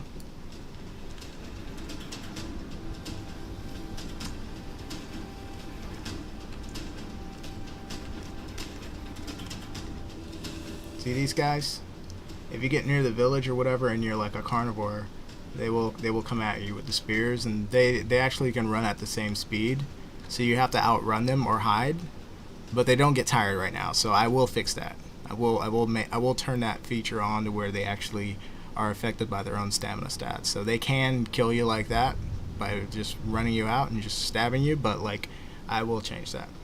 But in real life, that's actually a strategy that humans have employed for like hundreds of years. I think they just tire out an animal by continuously encircling it and chasing it until it gets tired, and then they go in for the kill. So they will try that. They will use that as a strategy. Right now, it's just kind of a robotic thing that they don't have those stats affecting them yet.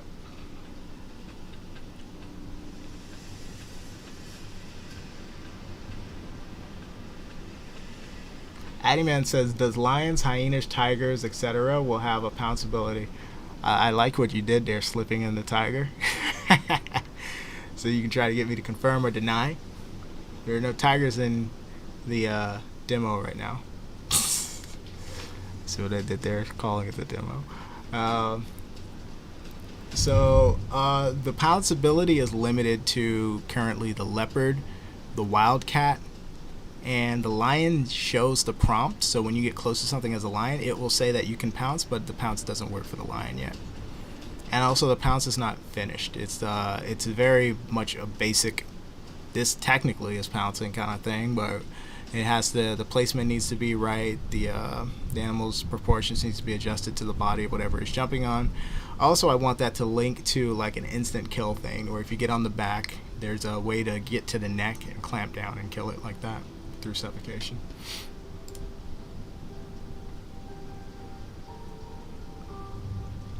To clarify, there are no tigers in the game presented as native animals. If there are any exotic animals, they're presented as exotic.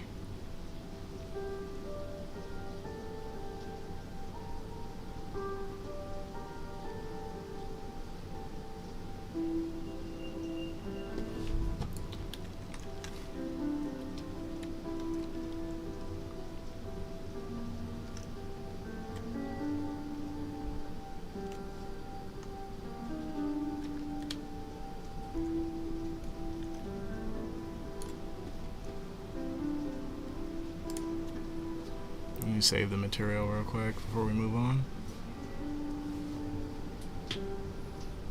Hunter says, TJ, it looks like you hate Animali, so I don't. Actually, I have like a basic amount of respect for other developers, especially indies.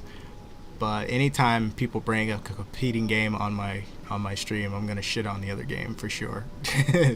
If people bring it up, I'm gonna shit on it. I have the right to. Right? It's not like it's not like the Great Circle. It's not like the other game does something and then the Great Circle does it after, or the Great Circle states that they have a certain, or that I have a certain creative direction that I want to do, and then other games do something else, and then suddenly the Great Circle does what the other games are doing. It's the other way around.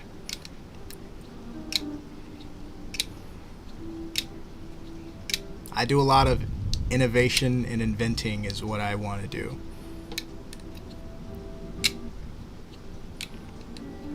That's why that's why I'm doing things that are not in other games, like documentary mode, cinematic view, things like that are informed by me as a person and an artist.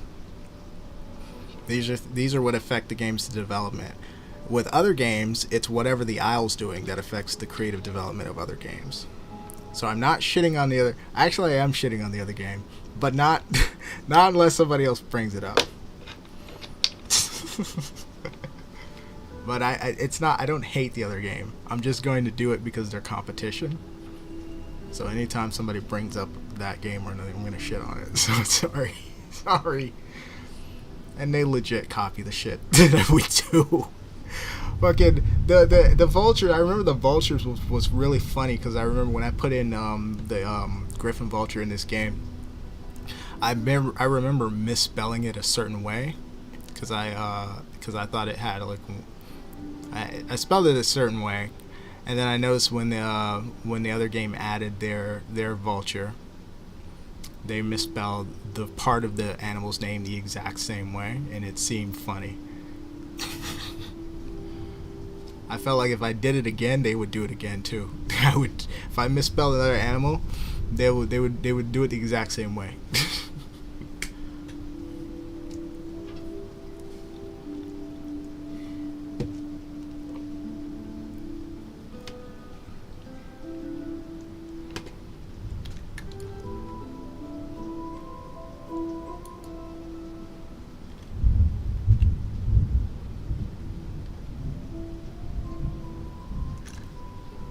Like, we don't want to do humans, we're focused on animals.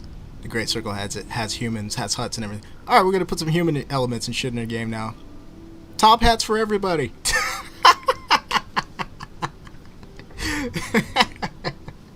Yeah,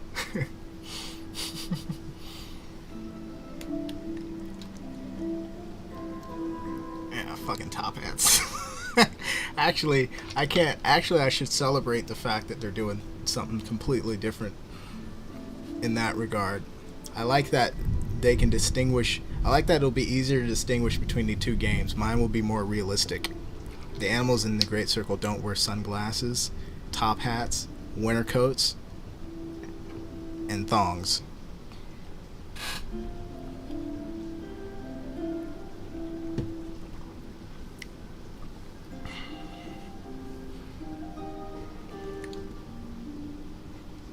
God damn it, I got to compile all that stuff again.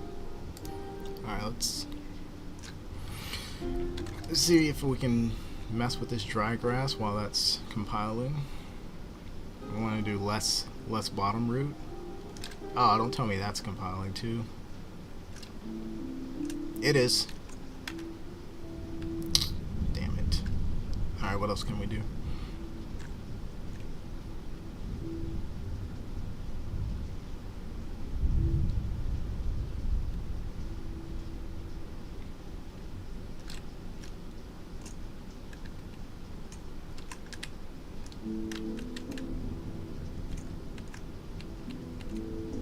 Oh yeah, let me see here. I think that this got cut off recently. Maybe that was just that one time. It was a one-time thing, but I was spawning in underneath this building in one of the builds recently.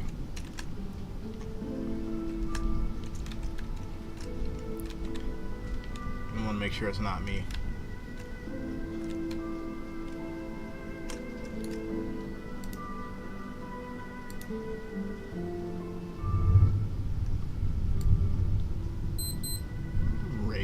up just a little bit.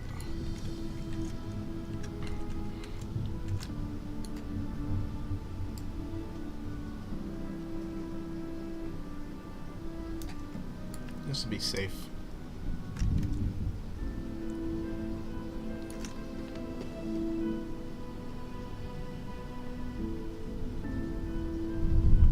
Wolf says, I hate when supposedly realistic games let animals wear human objects or clothing, even though it's realistic. Maybe for like fun events like Christmas and stuff, but not permanent.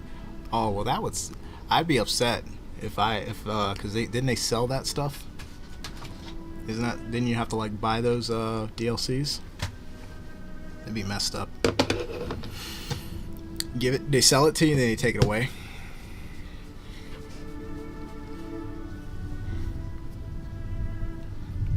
I thought it was permanent.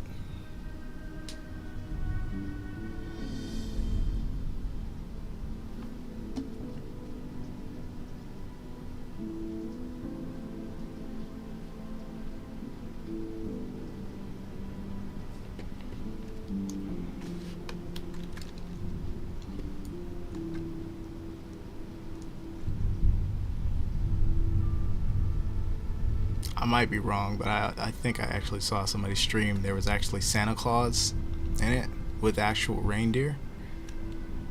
I don't know if I'm wrong about that or not. It sounds like something that would happen. It sounds like something they would do, you know, with everything that I've seen. It sounds like something they would do. So I don't know if it's true, but if I had to bet, I think it probably is true.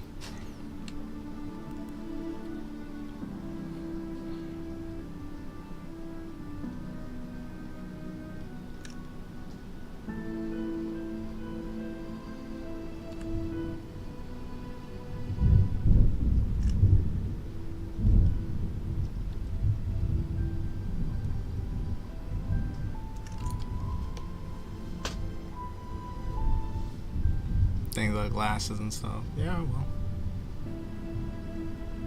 well, they probably have a young fan base. You know, there's a lot of young people that play Path of Titans. Really young players play the Isle too. I think the older players play the Isle more, but like there's like a young fan base, so probably that's like amusing to a lot of people. I think they should be more cartoon oriented, if I'm honest. Like I think they should go for more of a they should like embrace it. They should embrace that they want to be like the Isle / the Lion King and just go for it. Leave all this realism shit to the pros.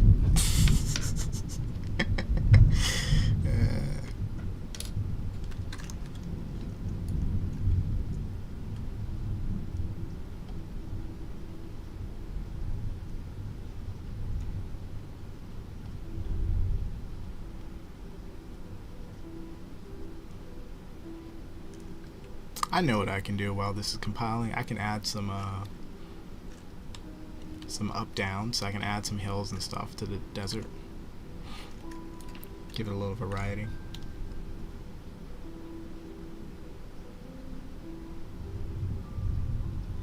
No more bears. Well, actually, there's gonna be a secret in this game.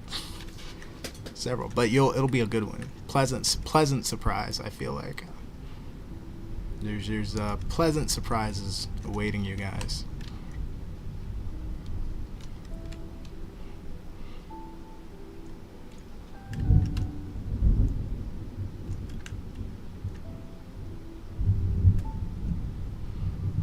No dinosaurs or nothing like that, but there are mysteries to be solved.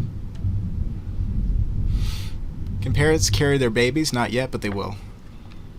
You'll be able to pick up cubs for parents that can do that. Like a rhino won't be able to pick up a baby rhino, but like a lion will be able to pick up a lion cub.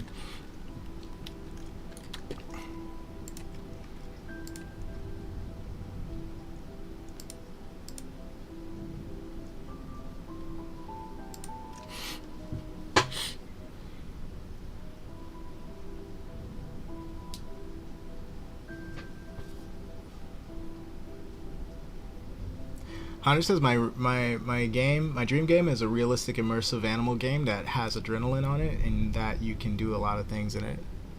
Oh, you're talking about the Great Circle. Adrenaline I talked about like last year, and I had implemented it for a little bit of time, but then I decided I wanted to do something. I want to go a little bit of different direction. I now at this point I will bring back in adrenaline, but I want to do it as an extension of what I want to do with an animal reaching a top end speed and maintaining it. So basically, I want to reward players for like putting their finger on the shift button for a little bit longer. So basically, it's not just you go farther with by sprinting for longer.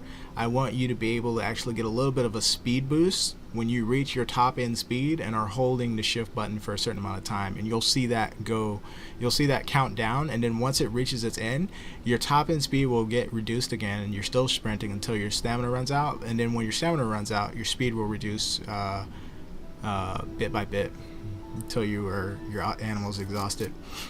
I think that would be a realistic way to implement it. Now, the adrenaline part of that will be to the extent that your animal has adrenal glands, it can boost your animal's ability to maintain their stamina for longer, boost into a top end speed that's higher than what they actually have on the thing. So you have a top speed plus an adrenaline boost that would equate to something like ambush speed in like another game. So I wanted to implement it just in a different way. So you definitely will get that. You were thinking of this game, for sure.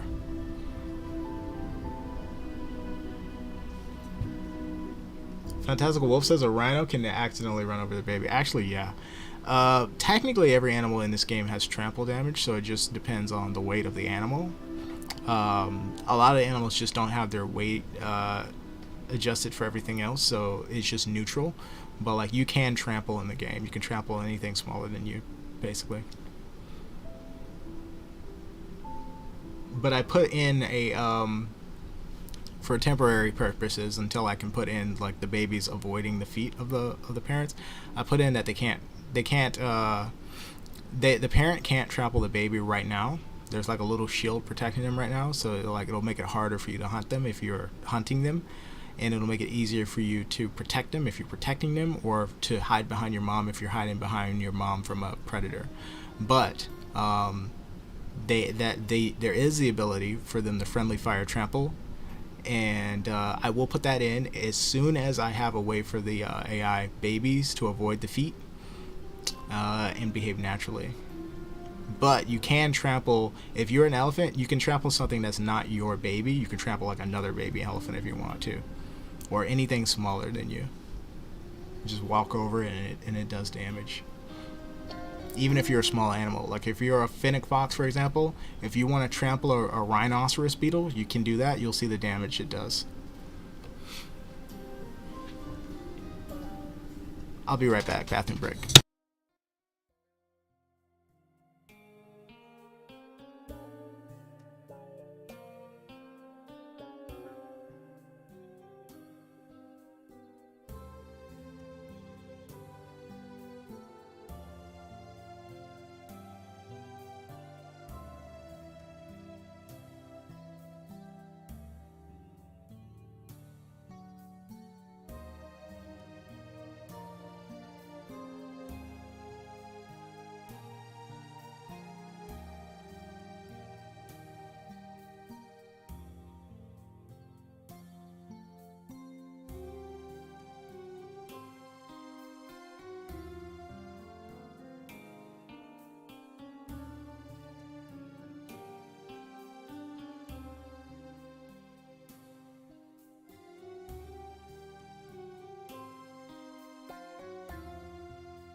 Okay, and we're back.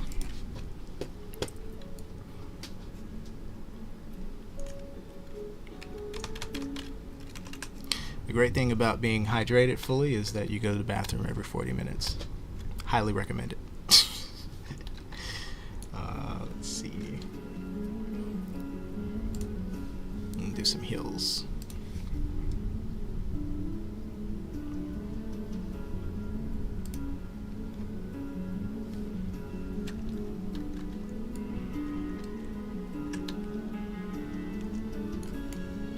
Do the eye test. We'll go in at eye level. Whoops.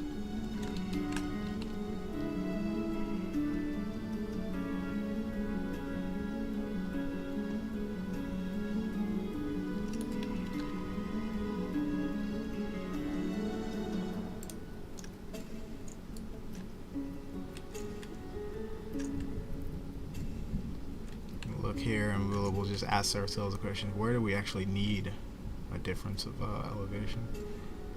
It'll probably be wherever there's nothing happening with the foliage and whatnot.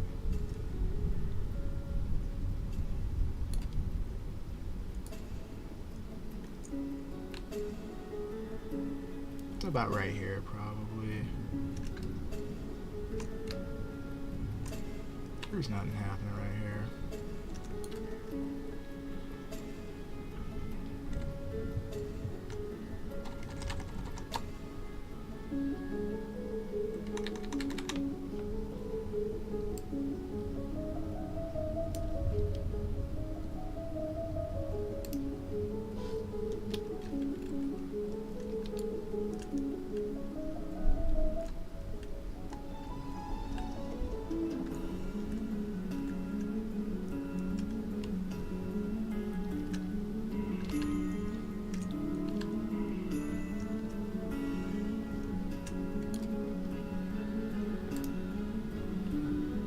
Some different patterns.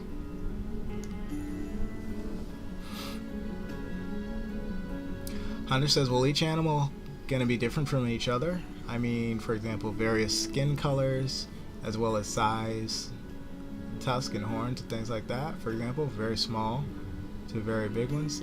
Yes, there's actually already that happening with, like, say, the elephants. The elephants all get like different size tusk and everything. So it's pretty easy to see the size difference for elephants, and that applies to all animals.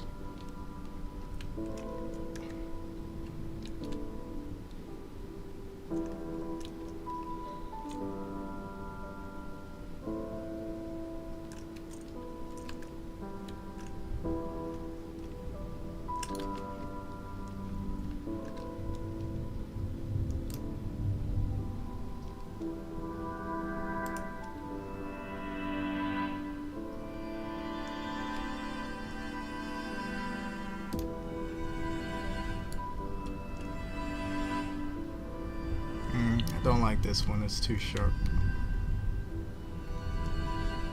Too sharp.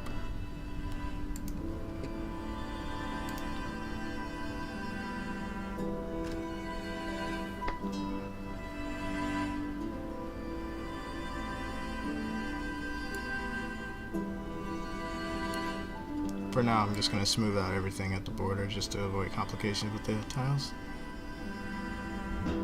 Everything's got to be smooth, smooth, smooth.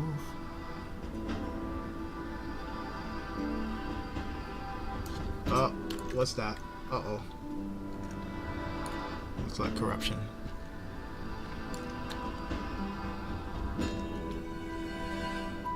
Oh, no, it's not.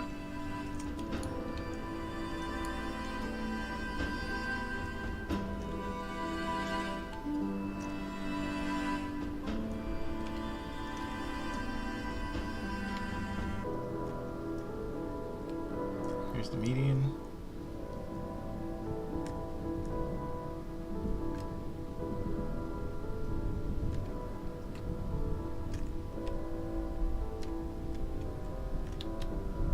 Let me see what this is named again.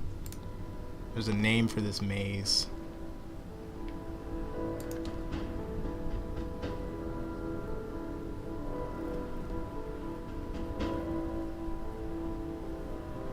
Hunter says, what interests you most when you're making a game? I mean, what are you most focused on? Oh, good question.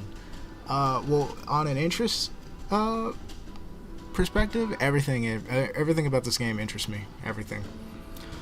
That's why I never get bored with anything, and I haven't gotten bored once since starting this game 2 years ago. Like, and when I say everything interests me, I mean everything from what animals go into the game, what the animals can do, what's the concept of the game overall, how different is survival in this game versus other games, what abilities do the animals have, how many different stats there are, how many attributes, how did the stats and attributes change. These are all things I have to work on and think about. What are the mechanics of the game? What is the balance of the game? How strong should a creature be in relation to another? How many levels should there be for the player to level up and for animals to level up? Should the animals be spawned in, or should they already be in the world? Should they be moving all the time or doing things only when the player gets close? How do you get the most performance out of the game? How do you fix these corruption issues with the tiles? How do you get a map bigger than GTA in UE4? Should you be in UE4 versus UE5? Should you be using Unity? Should you be doing all this kind of stuff? All of this is interesting to me. I love it all. It's very interesting. Haven't gotten bored once. Frustrating at times when there's a bug that you don't know what's wrong, or you have to do like the needle in a haystack thing. It's going to be frustrating, never boring. Always interesting. So I'm interested in all of it. The thing that I like the most is the story design of it. So trying to give context and meaning to this game. It's a survival game, an African survival game, but what makes it different is I used to be a filmmaker and a screenwriter, so I'm trying to actually create lore for this game and give it an actual single player campaign that actually means something, while also lending some of those story qualities to the survival mode where you can just play freestyle, no campaign. That's really fun. Coming up with characters, dialogue, missions, all that stuff is really fun. I would say that that's the most interesting part about it for me right now. Other than that, like, I like making a survival game, but if it was no different than like other games like The Isle, I wouldn't be as interested in it. Like, I'm not interested in doing stuff that's already been done, or there's already like an abundance of it. I thought of survival as being it should be a different experience, which is why doing the survival part of this game is really fun for me. I think of the survival mode as different from the single player mode, because number one, single player is a story-based narrative thing. It has characters, it has a story, it has mysteries for you to solve, it has, all the single player stuff.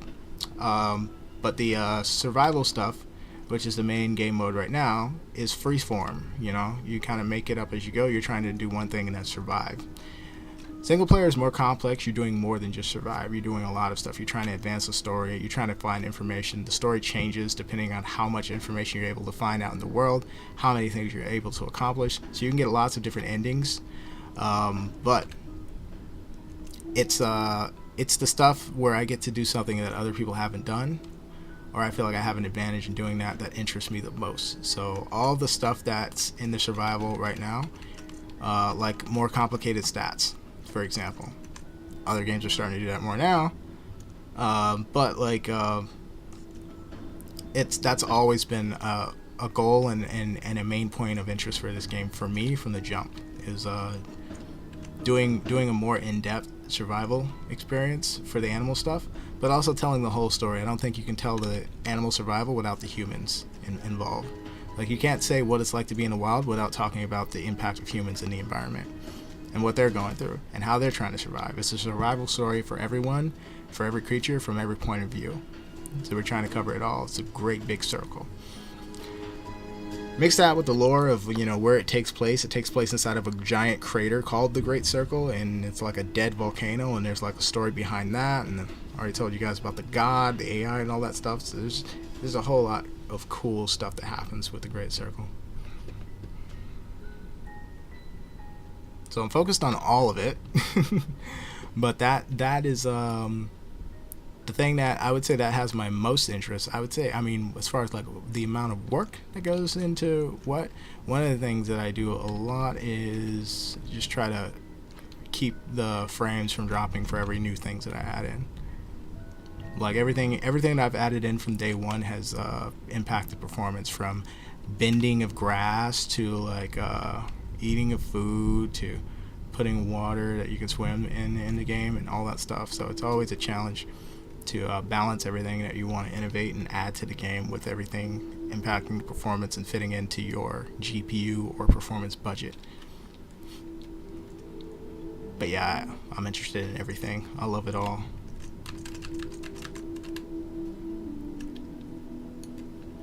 Oh yeah, let me fill these gaps in the road.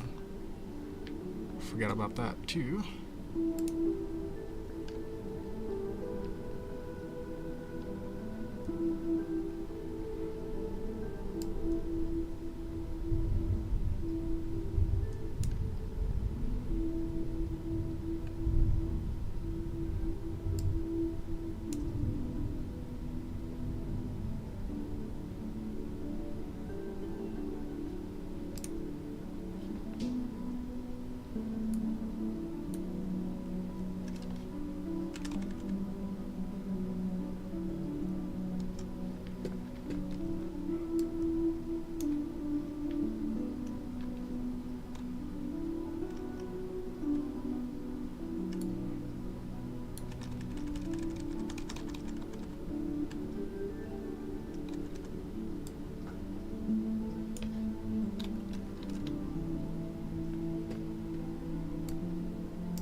There's a gap over here in Central. There it is. I think this is a gap. Hang on. So the road goes there, here, but then it's supposed to go in this direction. Oh, okay, this is the one that's supposed to go. Well, you got that road there, but it's like, why is it doing that again?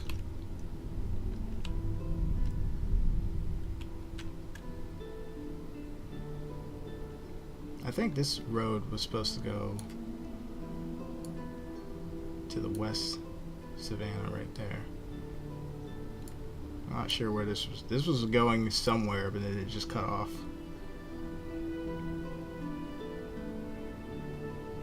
I think we can like bring...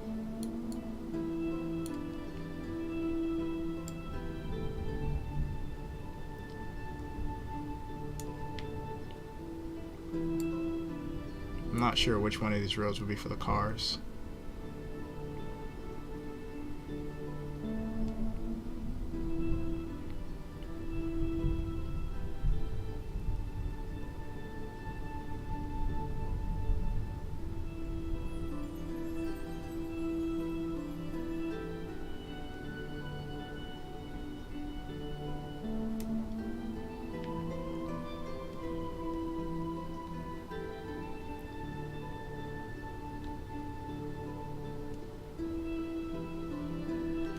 Hunter says, by the way, there's a hunting game made by 20 people and they promised it would be released in 2022 and they pushed it back to 2023.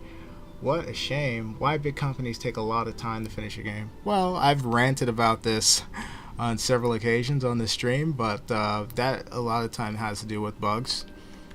And bugs are the one thing that like you can't, you're always going to have bugs pop up, but there are some bugs that are more dangerous to your project than others. Some bugs will kill your project.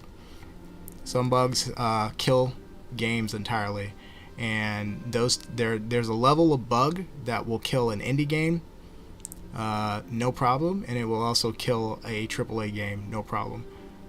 It's rare that it will just completely kill a AAA game where it's like there's no coming back. What'll usually happen is it will be a bug that delays it for years. Usually that's I think what happens from what I hear. And the reason is there are certain bugs that can only be dealt with by going through your code line by line. And there's one of the reasons I love blueprints.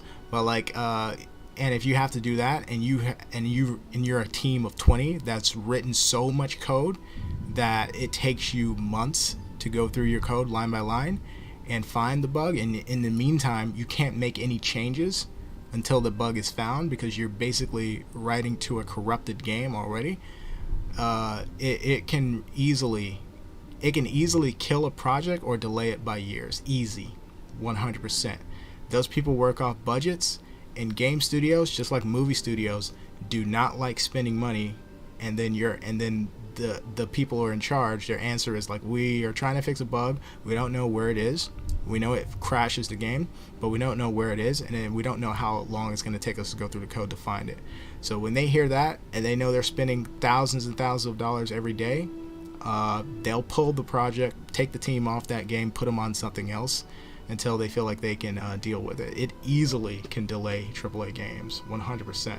And it just completely kills indie projects, because a lot of indie people don't spend like their whole day working on their game. They work on it part-time or whatever. It's a passion thing. So it's like they don't have the time to do that. So, you know, some developers will just abandon the project because of that.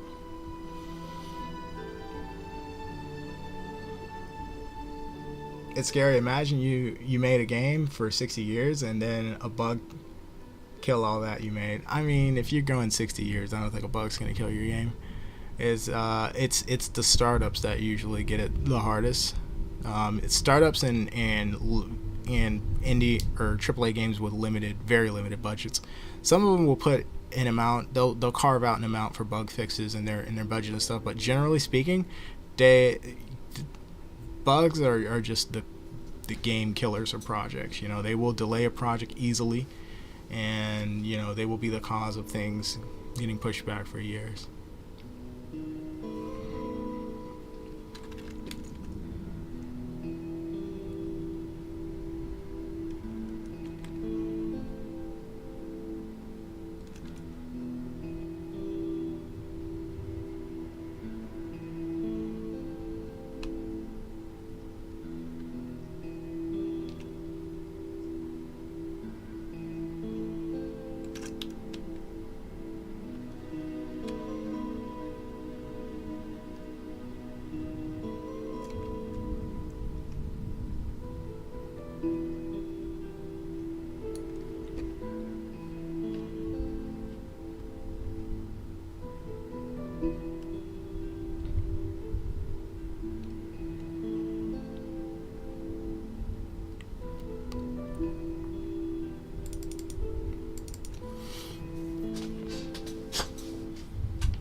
Got a little more compiling left to do.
Hunter says, do you want all the things in your game to be different from others, or not like, or not at all, or not at all things like, for example, models and stuff? Because I think indie people buy some models, and their games look alike.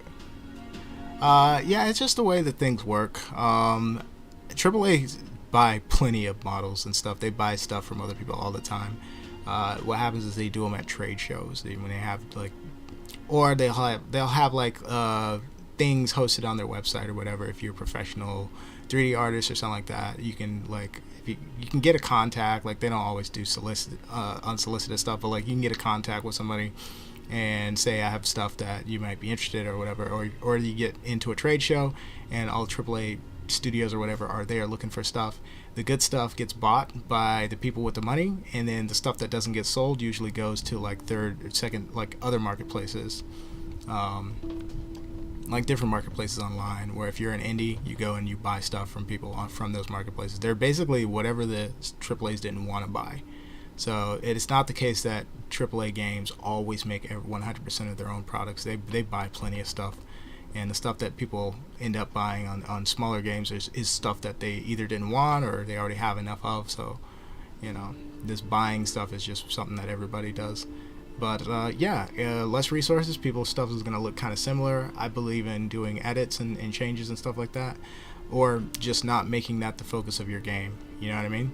If you look at a lot of the promotional stuff for the Great Circle, like a lot of it is, it's more focused on like the landscape and the bigness of the world. It's more focused on the world than it is just the animals. The animals are important and everything, but I think what makes the animals special is that they're all in a world that has context to where the world is bigger than you are. There's a lot more animals than you, and there's just a lot to explore out there. You know what I mean? Whereas other games may make this the main focus of everything. I feel like it's more of a full picture thing. You know what I mean?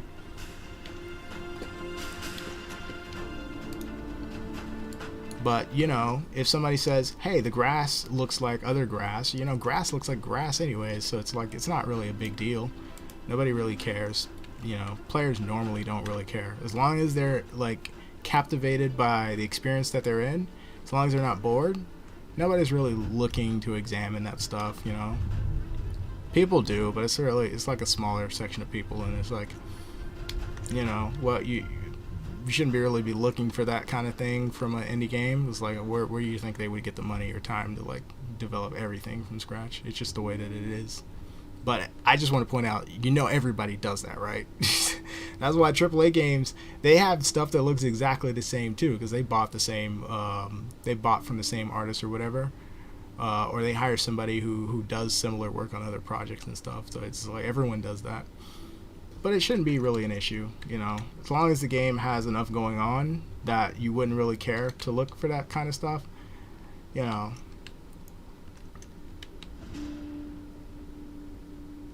What should I do down here? This needs some different stuff going on.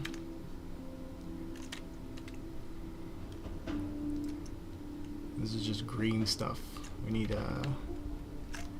I need something down here. We're supposed to be like a canyon or a tunnel or something that goes down here, but it's in this central region where it's supposed to be like. Maybe we can paint this a little bit. I'll see what that means. White Wolf Gamer, what's up, man? He says, "Hey, I love your new growth levels, but my game keeps crashing." Okay, that's good. That's thanks for letting me know. Yeah, I think I have an idea of what to do about that. Is it for you? Does it say fatal error, or is it just crashing with no message? If it says fatal error, I think I have a fix for that coming soon. It's something that had to be done as far as like putting in like something that's happening in the background. That's why it's showing up, but like it'll be sorted really soon. I kind of had to wait because it actually has to do with the landscape. That's why I'm changing out all the tiles and stuff right now.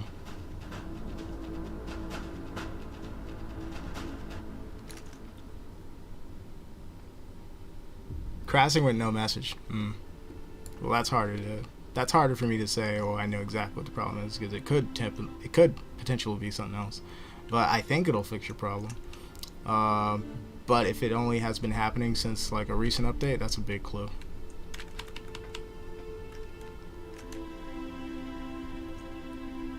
Okay, but I am interested in this. So you do like the idea that when you level up, you automatically, you right then get like a 10% growth. You like that leveling is married to the actual growth and size of the animal.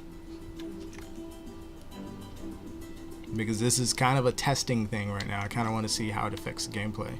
I'm going to be cutting that in half soon to kind of see how that feels, because you know you can actually like grow like 3 levels just by drinking water. You know, you make it to a water source and you just sit there and you drink, and then it levels you up, and then suddenly your capacity for water grows, so you can immediately fill that up again, get the survival XP off of that, level up again, and suddenly you're on level 3. So you've gained 30% of growth just by standing there and drinking. That's not very realistic, but I wanted to cut that in half and see if it's still cool or fun to do it. Another solution I'm going to do is just make sure that happens only when you sleep, so you can level up, increase your stats as much as you want to while you're awake or during the day, and then when you go to sleep, that's when your stats will fill in. So now your health will increase to the new limit. Your strength and your size will also grow to the new limit, and then when you wake up, you're stronger.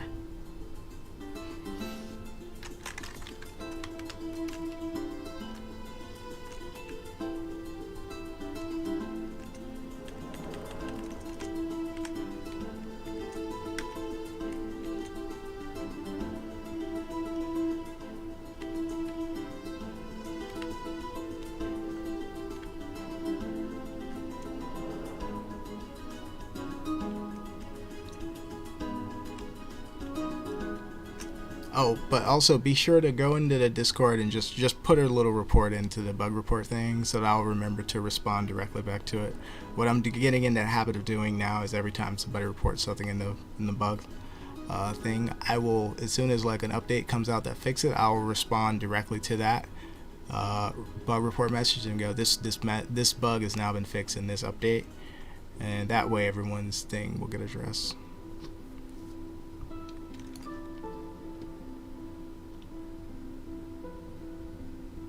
Well, it says yes, it crashed after the update, and the growth froze after the.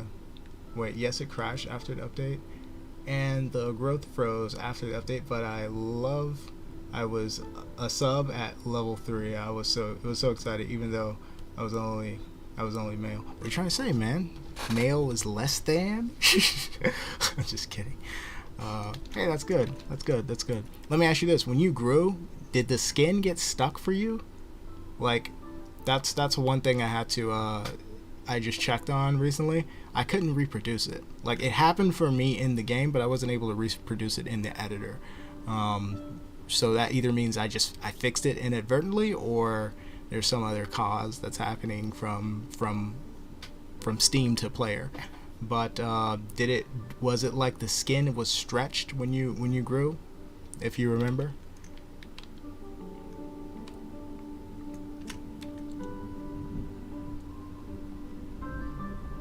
It might be one of those situations where it only happens for certain people with certain GPUs, but I just want to see. Oh, we're ready for the next tile. Let's save it, and then let's open that next piece.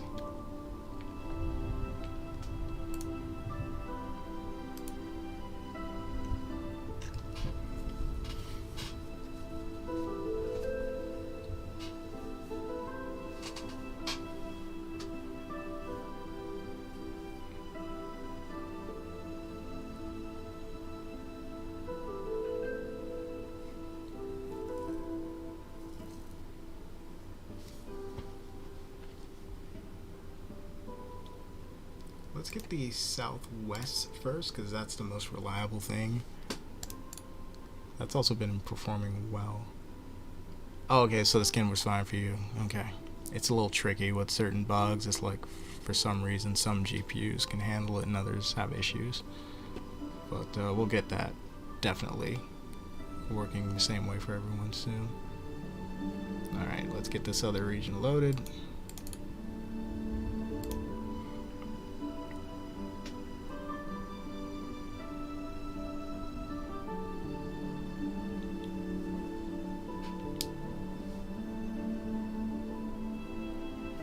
I can't wait to do the thing where, you know how like in sometimes movies will show you like a really zoomed out picture of an area on the map, and then it zooms in and like it goes really, really, really far in, and you realize how big the area is. I want to kind of do that with the Great Circle too, where if you happen to be a bird that can fly really high, like the landscape looks completely different if you're at like 30,000, like, well, not 30,000, like going 3,000 feet above. I don't know what the limit is for birds for fly, but the birds that fly really high want to be able to see the game in a completely different vantage point, and for it to render differently. So you'll actually see that you're inside of a crater, a huge crater, and you can look outside and see the rest of Africa as a continent.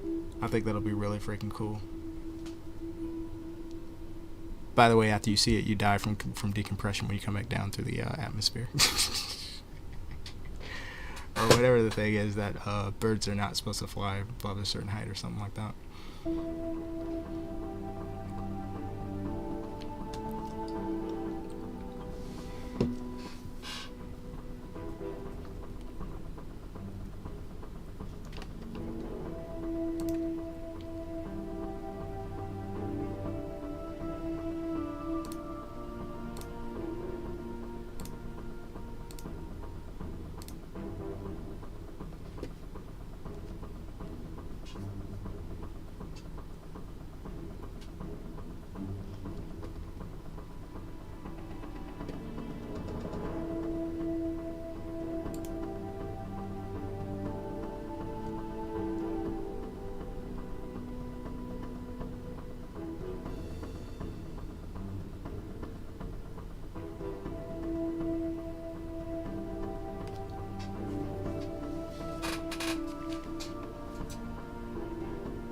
Well, says, I have a question since you're cutting the growth time in half. Is it going to be a time when you meet the pride?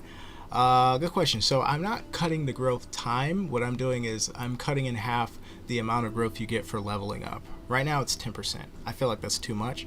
The point of that was like, the idea of it was like every 10% is like until you reach 100% of your growth, then you'll be at 100% of your size. But realistically, you're not starting off at 0 or 1% or 10% of your growth when you start the game. You're actually like either, depending on the animal, from 40 to 75% of your growth is where you're starting from. So it makes sense that if I want it to be equal, you know, I would only apply the 10% per level if you're starting off at literally 10% of your whole size at the very beginning of the game, and not 35 to 75%, right? So I'm going to cut it in half so that it's 5% of your size addition, and we'll see how that feels. Just kind of taking a blind look. I'm not solving that problem on paper. There's a mathematical way for me to solve it on paper, so that's like you get the actual proportional growth compared to how much more is left in your time. I want to see what happens with different players who actually get to the full size of their growth, plus let's say they wait till like right before they reach their full size to do their last level up, and see if they can get to be bigger than normal animals, because before it was just a time-based growth thing where it would increase, but right now you get the time-based growth plus whatever you get with your level up. So whichever one comes first is what stops the process. If you level up through time first, then right now your levels you will gain still growth when you level up. There's not a rule that says once your time growth is done and you reach 100%, if you still have 3 more levels to go till you reach level 10, which is the level cap, you still get the growth boost beyond your 100%. So you technically could exceed the animal's maximum size. I'm going to cut that back soon. I just kind of want to see where people would go with it. But what the rule will say is if you're at 100% when you run out of growth time, then every time you level up you won't get any growth boost. Or if you level up to level 10 and you really had like 2 more days of growth to do, you won't grow anymore from time. So it's going to be one or the other. But that will have there are certain ways you'll be able to exceed that, and I'll get into that later. But right now we're kind of just exploring the idea of that every time you grow, every time you level up, you get an immediate growth increase. You just kind of see how that feels for a gameplay thing. Realistically, the level cap is going to increase to 100. I don't know that every animal will be able to strength up to level 100. Some animals may have a level cap of 80, 90, but I just know the elephant at least will be able to get to level 100. And we'll see what happens with the other animals and stuff. Oh, and as far as is it going to be a time when you get to meet the pride? So where I have it right now is you're talking about a lion. So the lion gets a mom. You can join a pride if you find one.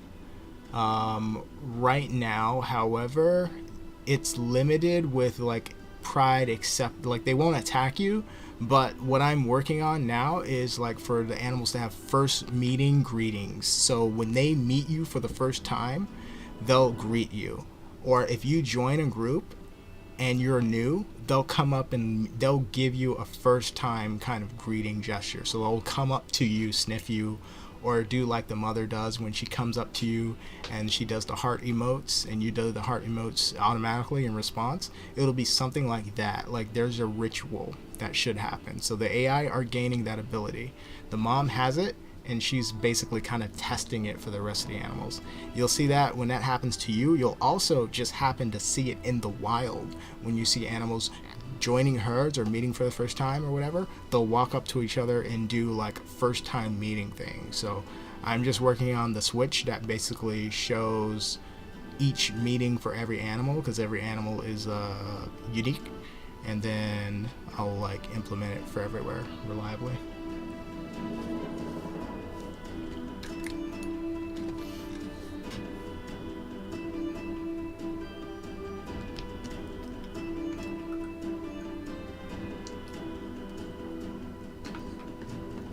There we go. Here's that region. So now I get to line up. Oh my god, if that road lines up automatically exactly where I thought it was going to be, that means I'm a genius. Let me see. I don't think it will. Okay, it didn't. It comes close, but it didn't.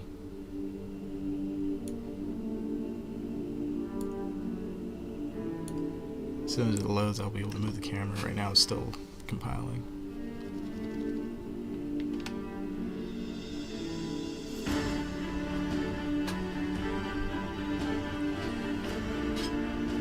But yeah, the way that it is right now, you're not in a pride and your mom's not in a pride. She's just on her own. But I'm working on, the way that I want the game to start for people is there are a number of scenarios that could be, and they're randomly selected when you start. So one scenario that can happen is you're a baby animal on your own. That's the way it's been before the mother AI came into the picture. You just always started the survival game on your own. So that's one possibility. The other possibility is you start off with a parent. That's the way the game is set right now. You always get a parent if you are a leopard, wildebeest, elephant, giraffe, or any other animal with a parent. But it's locked to that. So now you can't have the baby by itself kind of situation.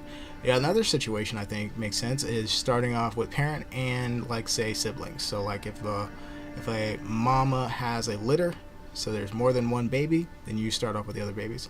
Another situation would be you're there and your sibling are there and your mama's dead or something like that, or the mama doesn't come back. I want all these possibilities to start really soon, so I'm putting back in the possibility to start with no parent, but it's always random. And this is to reflect the situation that any animal can be found in any situation in the wild. Like sometimes calves are found abandoned by their parents, or like the parent died or something like that. So I want all of these to be conveyed in the game by those different starting points. Here we go. We can move now. Let's go down. We'll connect the roads. Actually, we got to change the landscape material out here.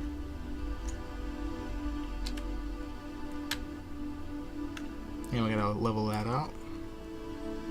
So what we're fixing,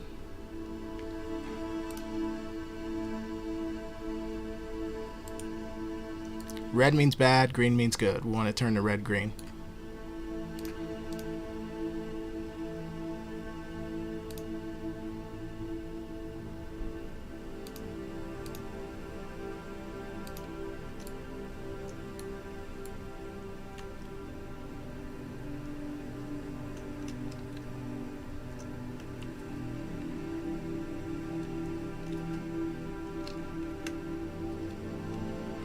Let's just get rid of the thing first, and then we'll...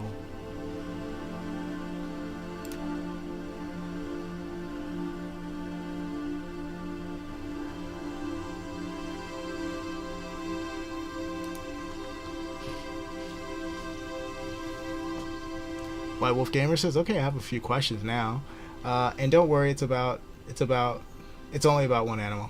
Oh, it's all right. You can ask as many questions as you want. How's it going, Mash? Welcome to the stream.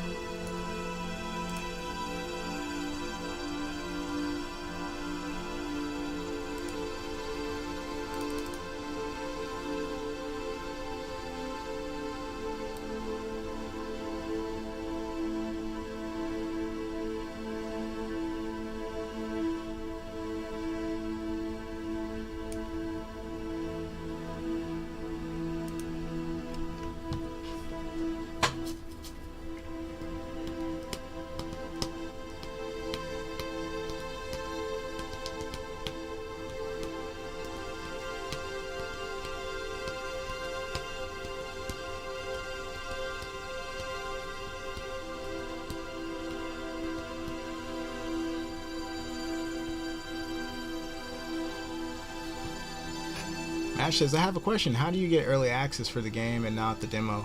Early access is not available for anyone yet. What is available is if you're a Patreon supporter. That's in the link in the description. You do get more access to the current game or the current demo than just regular demo players. So that means you can play more of the animals. Right now in the demo, if you're not a Patreon, you can play leopard, you can play giraffe, you can play wildebeest, and secretary bird. That's 4. But if you are a Patreon supporter, you have access to up to 30 animals on the roster. 27 are actually playable. There's 3 that are in there that's grayed out. You can't select them yet. And then there's humans and stuff that you can try too on the other side. So you can access more. You can access the documentary mode and the as a Patreon supporter. And this is kind of a preview to what's going to be in the early access, but it's not technically early access yet. But yeah, if you become a Patreon supporter, which means Patreon is like a platform that lets people like subscribe to an artist and like get content for subscribing. It's a paid subscription kind of thing, and I use it as a way to support the development because mystery development costs money. But yeah, and for that, I basically just give more access to the game. And what I'm thinking of is I'm thinking of permanent stuff that I can do, like for everyone who's like members of the community right now before other people are in. There's like something that I can do with your Steam ID to where you're like recognized as like an early member of the game, which means you'll have certain benefits. Like I think I was talking earlier, like something like a legendary status or whatever, where you're able to do things like exceed the level cap, or it's a possibility for you to exceed the level cap, so you can actually become stronger than other players. Like when the multiplayer thing comes in, for example, you'll see that some players have that legend tag, and it means they have the ability to get stronger, potentially. And it will be something, yeah, it'll be something like that. The basic point is I want some kind of benefit for all the early people that you can't buy later, or like you can't earn it later. The only way you can get it is by being in the Great Circles community early on. I want to do something like that.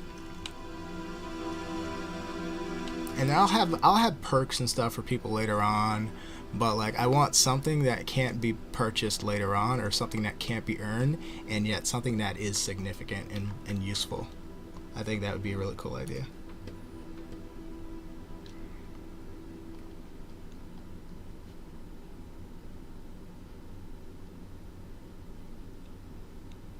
White Wolf Gamer says, will they be a tail flickering for lions? Or will there be a tail flickering for lions? Will there be attack animation for lion fights each other? Not not to be weird about, not to be weird, but be a flirt animation for female lions trying to distract. I see what you're saying. So number one, will there be tail flickering? Actually, there already is, to some extent. Like the lions flick their tails already a bit, not very much. But I want to do something like when the male lions are on the attack with other males, like they do raise their tail sometimes. I want to do something like that. I've been able to do it with like the wildcat. I haven't implemented it for like the other animals, the other cats, but I want to do something like that. The tail flickering, I think we'll probably have some more, like to kind of help signal certain things, I guess. But right now, just the flickering that exists, it does exist at some point, at some level. Number two, will there be an attack animation for lions fighting each other? Other than the ones that are in right now, those actually are attacks, behaviors and stuff. I want to have more, like the pounce for the lion. I want to make use of the forearms and the placement of the animal on the other animal's body for like when they latch on to things. It's just a little bit tricky with the code and stuff. So yeah, there will be more. There already are. And then the last thing is, would there be flirt animations? Well, actually, I want to go through the whole process of mating. So like, I want to do the thing where once your animal is like sexually mature, they do whatever their ritual is for the animal. So like you go, for example, some animals go to a place where there's like mating grounds, that kind of thing, and they actually will find a mate by fighting other animals. So if you win, if you have to go to a mating grounds if you're a certain animal, and you have to like fight other males, and if you get the alpha status, then suddenly the females will be attracted to you. It'll be like a mini game within the game, and you basically have to go do the whole song and dance if this is what your animal does in order to court or mate an animal, right? And then once you have the mating rights, then you can choose the female that you want or whatever. You can go and do the mating ritual with them. But there is like a mating call component to this, to where you can actually try to attract a mate by doing that. And the idea is like, if you fight more, that's better. It'll increase your chances. But if you want to like maybe not fight but just do mating calls, and you'll have a lower chance of getting a mate that way, but it is possible to do.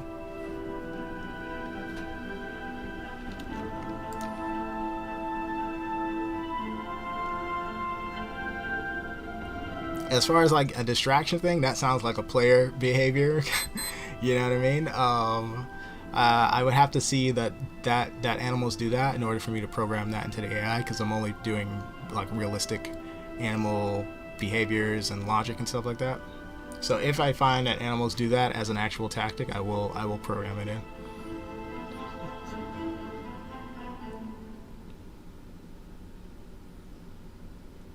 Mash says, do you have to be in the Discord to be part of the community or a donator?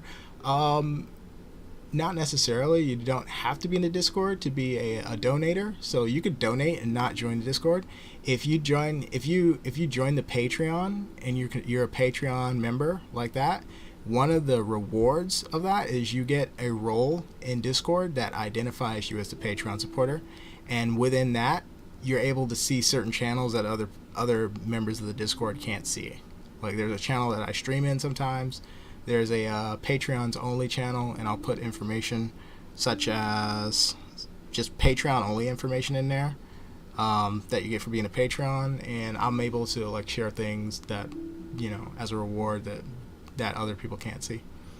But it's better to be a part of everything that you can. So yeah, there's two things you can do involving supporting the game with finances and money. So number one is the Patreon. You can become a member, and it's like a monthly subscription thing, or you can do like a one-time donation at PayPal link below. A lot of people understand PayPal, so I made one of those. And if you just want to give to the game, that's highly appreciated. That's 100% appreciated. You can donate at that link. And there's a Discord link down there for everyone. But it will identify you as a Patreon supporter if you do join one of the Patreon tiers.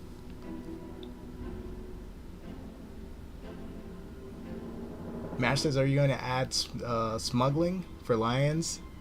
Oh, snuggling for lions. Yes, 100%. I'm very interested in like those little flavor behaviors and animations. So like snuggling, nuzzling, showing affection in different ways. I have the hearts there right now, but I want there to be like, physical nudging of the heads to show affection for certain animals. So I am working on that.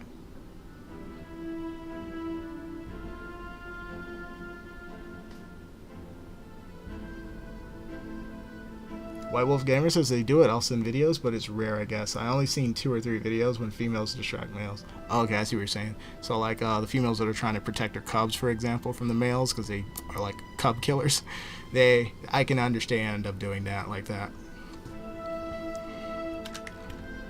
I just wasn't sure if, when I did hear about that, if it was actual mating gestures that we're doing, or they were just doing just regular distractions. Because your question was specifically about using mating behaviors to distract. That sounds like a player thing at first, but if they do that, then that gives me the right to do it as the AI as well. Let's see here.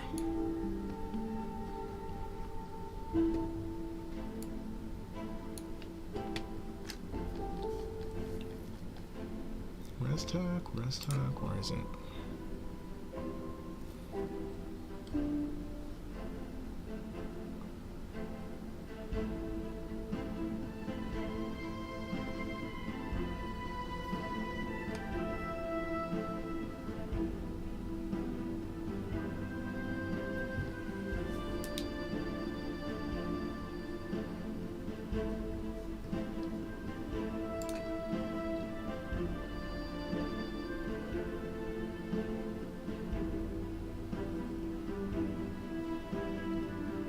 See, what do I want to do out here in the Southwest?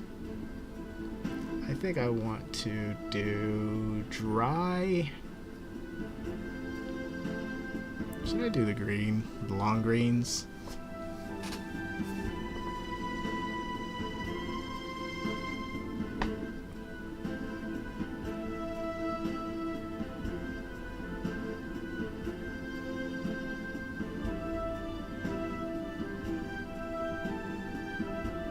Probably safer to do the dry.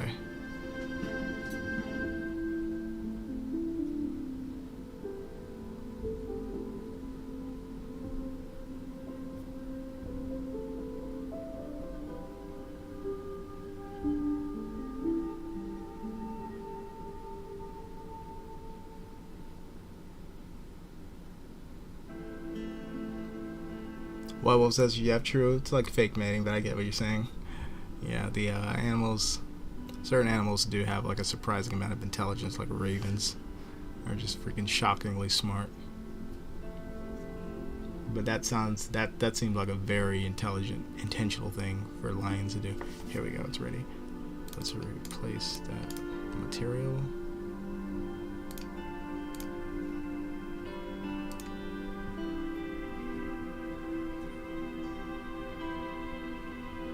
Last question, is there going to be more laying down animations for lions? Yep, I'm going to be expanding that too. I like variations of everything, so I'll be adding like lay on the side, I'll add the roll around on your back kind of stuff, and then other things too, because right now it's limited, but it's like limited in terms of like what do you need to function, the most basic stuff. You need at least one sit down, you need one sleep at least, as long as it's satisfying that, and there's other animals that don't have it, it's not really a priority to get those variations in yet, but it is the goal to get as many variations of the physical behaviors as possible. So definitely those other lions laying down and sleeping stuff I'll be able to do soon.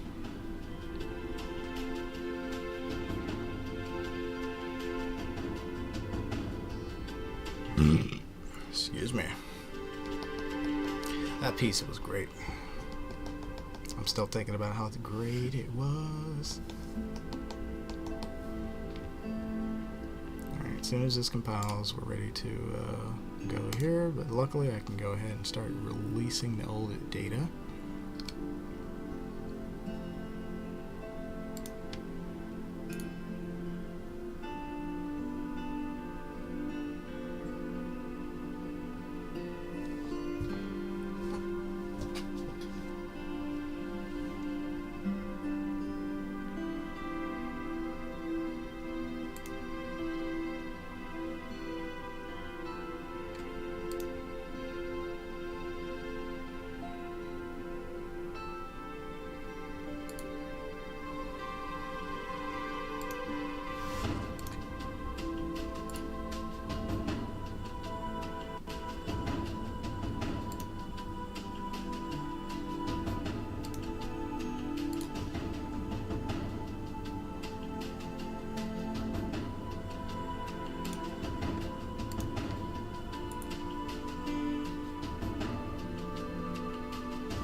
Okay, we're just about there.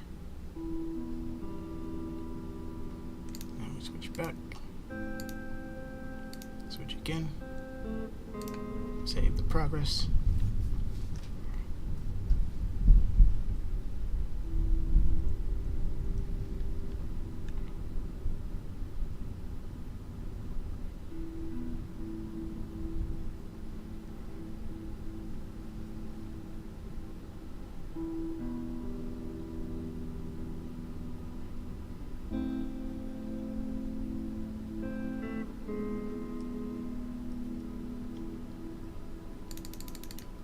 We wait for it to compile. I'll be right back. Bathroom break.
Yeah, it looks good. So if you just click on it and then open up the material.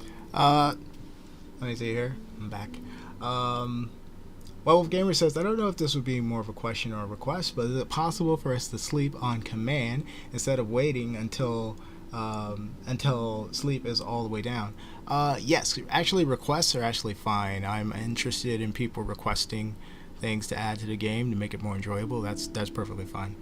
Uh, yeah, actually, so the way this is planned to work out. So there's two types of sleep that I want to do. One is a long-term REM sleep that when you go to sleep, it's like when you wake up later, it's like 8 hours later, or like a lot of time has passed.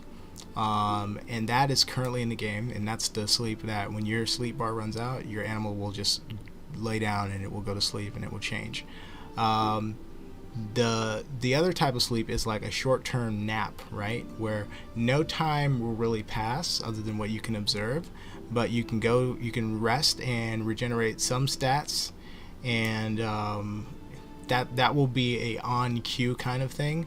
It's not in the game yet because it depends on certain things, like I want your animal to be able to sleep when it's at home, or whenever it marks an area for like its nest or something like that. So it's just waiting on certain other things to be added in. But you will be able to take naps on cue. Sleep that is long term, it's called REM sleep, scientifically rapid eye movement sleep. That is just something that your animal needs to do, and that's why when your sleep bar runs out, it automatically does it. But I want you to be able to take a nap. You can already rest by just sitting down, and then you'll notice your stats regenerate faster that way. But you will be able to like take a nap as well, and that will give you a different level of recovery and rest and other benefits and stuff soon. So we will have both types of sleep, and one will be a thing that you can just do on your own. You won't be able to do rapid eye movement or REM sleep on command yet, but I'm thinking about how to implement that on command if so.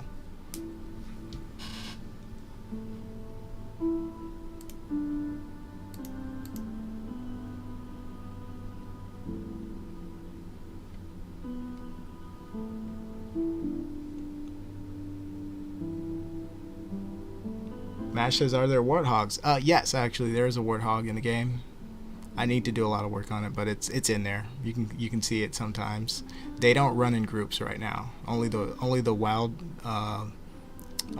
boars run in groups, but the warthogs, you'll see them kind of on their own. They're not common yet, but they will be.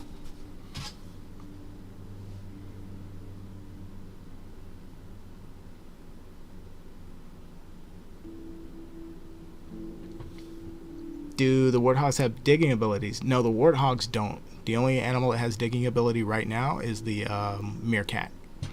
Meerkats can dig out grubs if they're on a diggable spot, but the markers for where those spots are not developed enough to where it's like obvious to players yet. Really, it only it they happen around like rotten wood and logs and stuff is where you can find dig areas, but the meerkat is the only animal that can dig at the moment. But warthogs will be able to dig.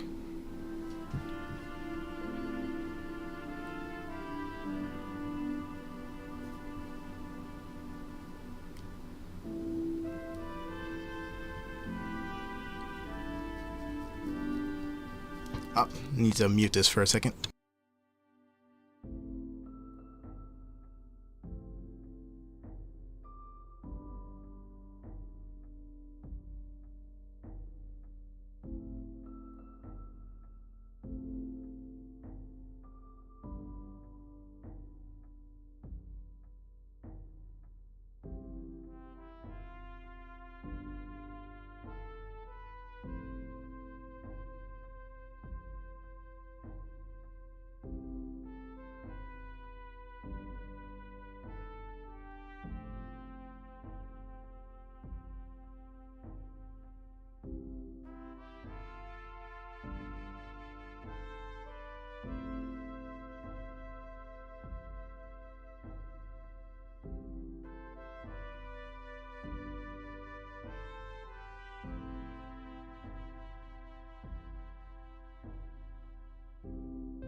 Okay, and we're back. Okay, so I've made a decision. I think I'm going to. This was previously all a green grass region. I'm gonna go ahead and do it dry grass right now to just match the region next to it. And I think I probably should just do this automatically, just make everything dry, so that when we have the rains come in, they will be what turn the grass green over time. So we'll go ahead and just paint this the way that we painted the other one.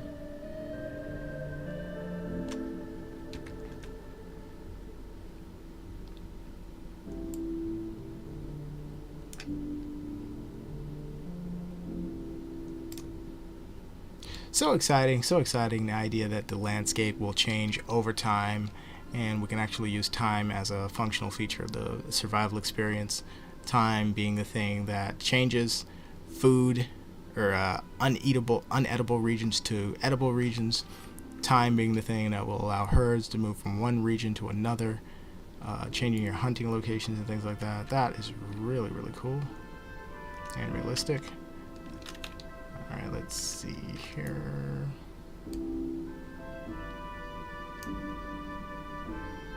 Let's just render out that first quad.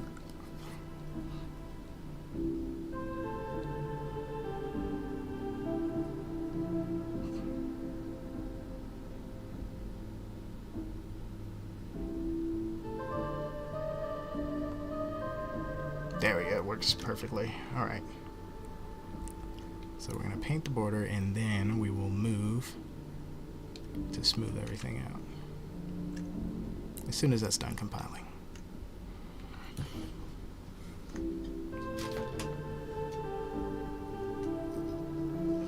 Oh, what a wonderful day to develop. It is raining outside.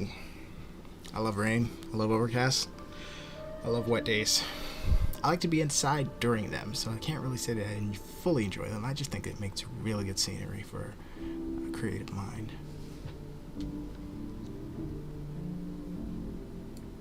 Also for filmmaking, for all the soft light. Soft light is great. Let's see.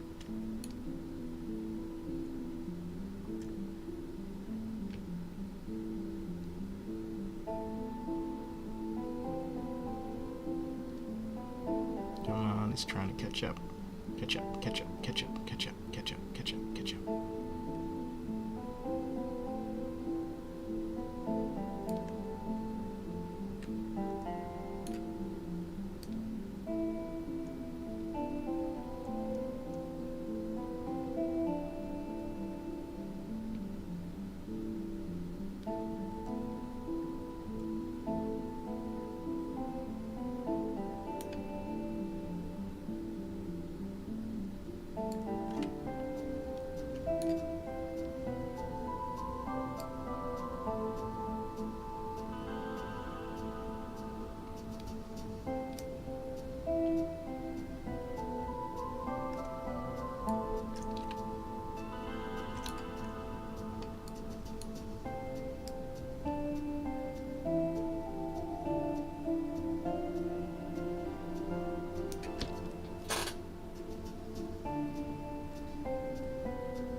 Okay, so I think this is actually a good place to end the stream. I need to go offline to save a little memory to do some of these painting maneuvers that I need to do and check some more quads for corrupt data and make sure that the whole map is functioning perfectly fine. I want to thank everyone for tuning in. You can follow The Great Circle on YouTube, Twitch, Twitter, Instagram, every social media. Just type in The Great Circle or follow any of the links in the description. The Great Circle is available for PC on Steam. Go to Steam and type in The Great Circle or follow the link in the description to our store page. You can download the free demo today and try it out. Add it to your library, keep it forever, get updates automatically, and press wish list to be notified when the full early access becomes available. You can buy that and have more access to the game, get more features, animals, creatures, all that kind of stuff. Thanks a lot. Don't forget you can also join our Discord and be a part of the community, keep up with the development more closely there. And alright, thanks. I'll be back later on with another stream to answer more questions. Thanks a lot for everyone who participated. You can post any questions you have in the comments. We'll go ahead and take a look at that later, but I'll see you a little bit later with more The Great Circle. You take care. Have a wonderful rest of your day.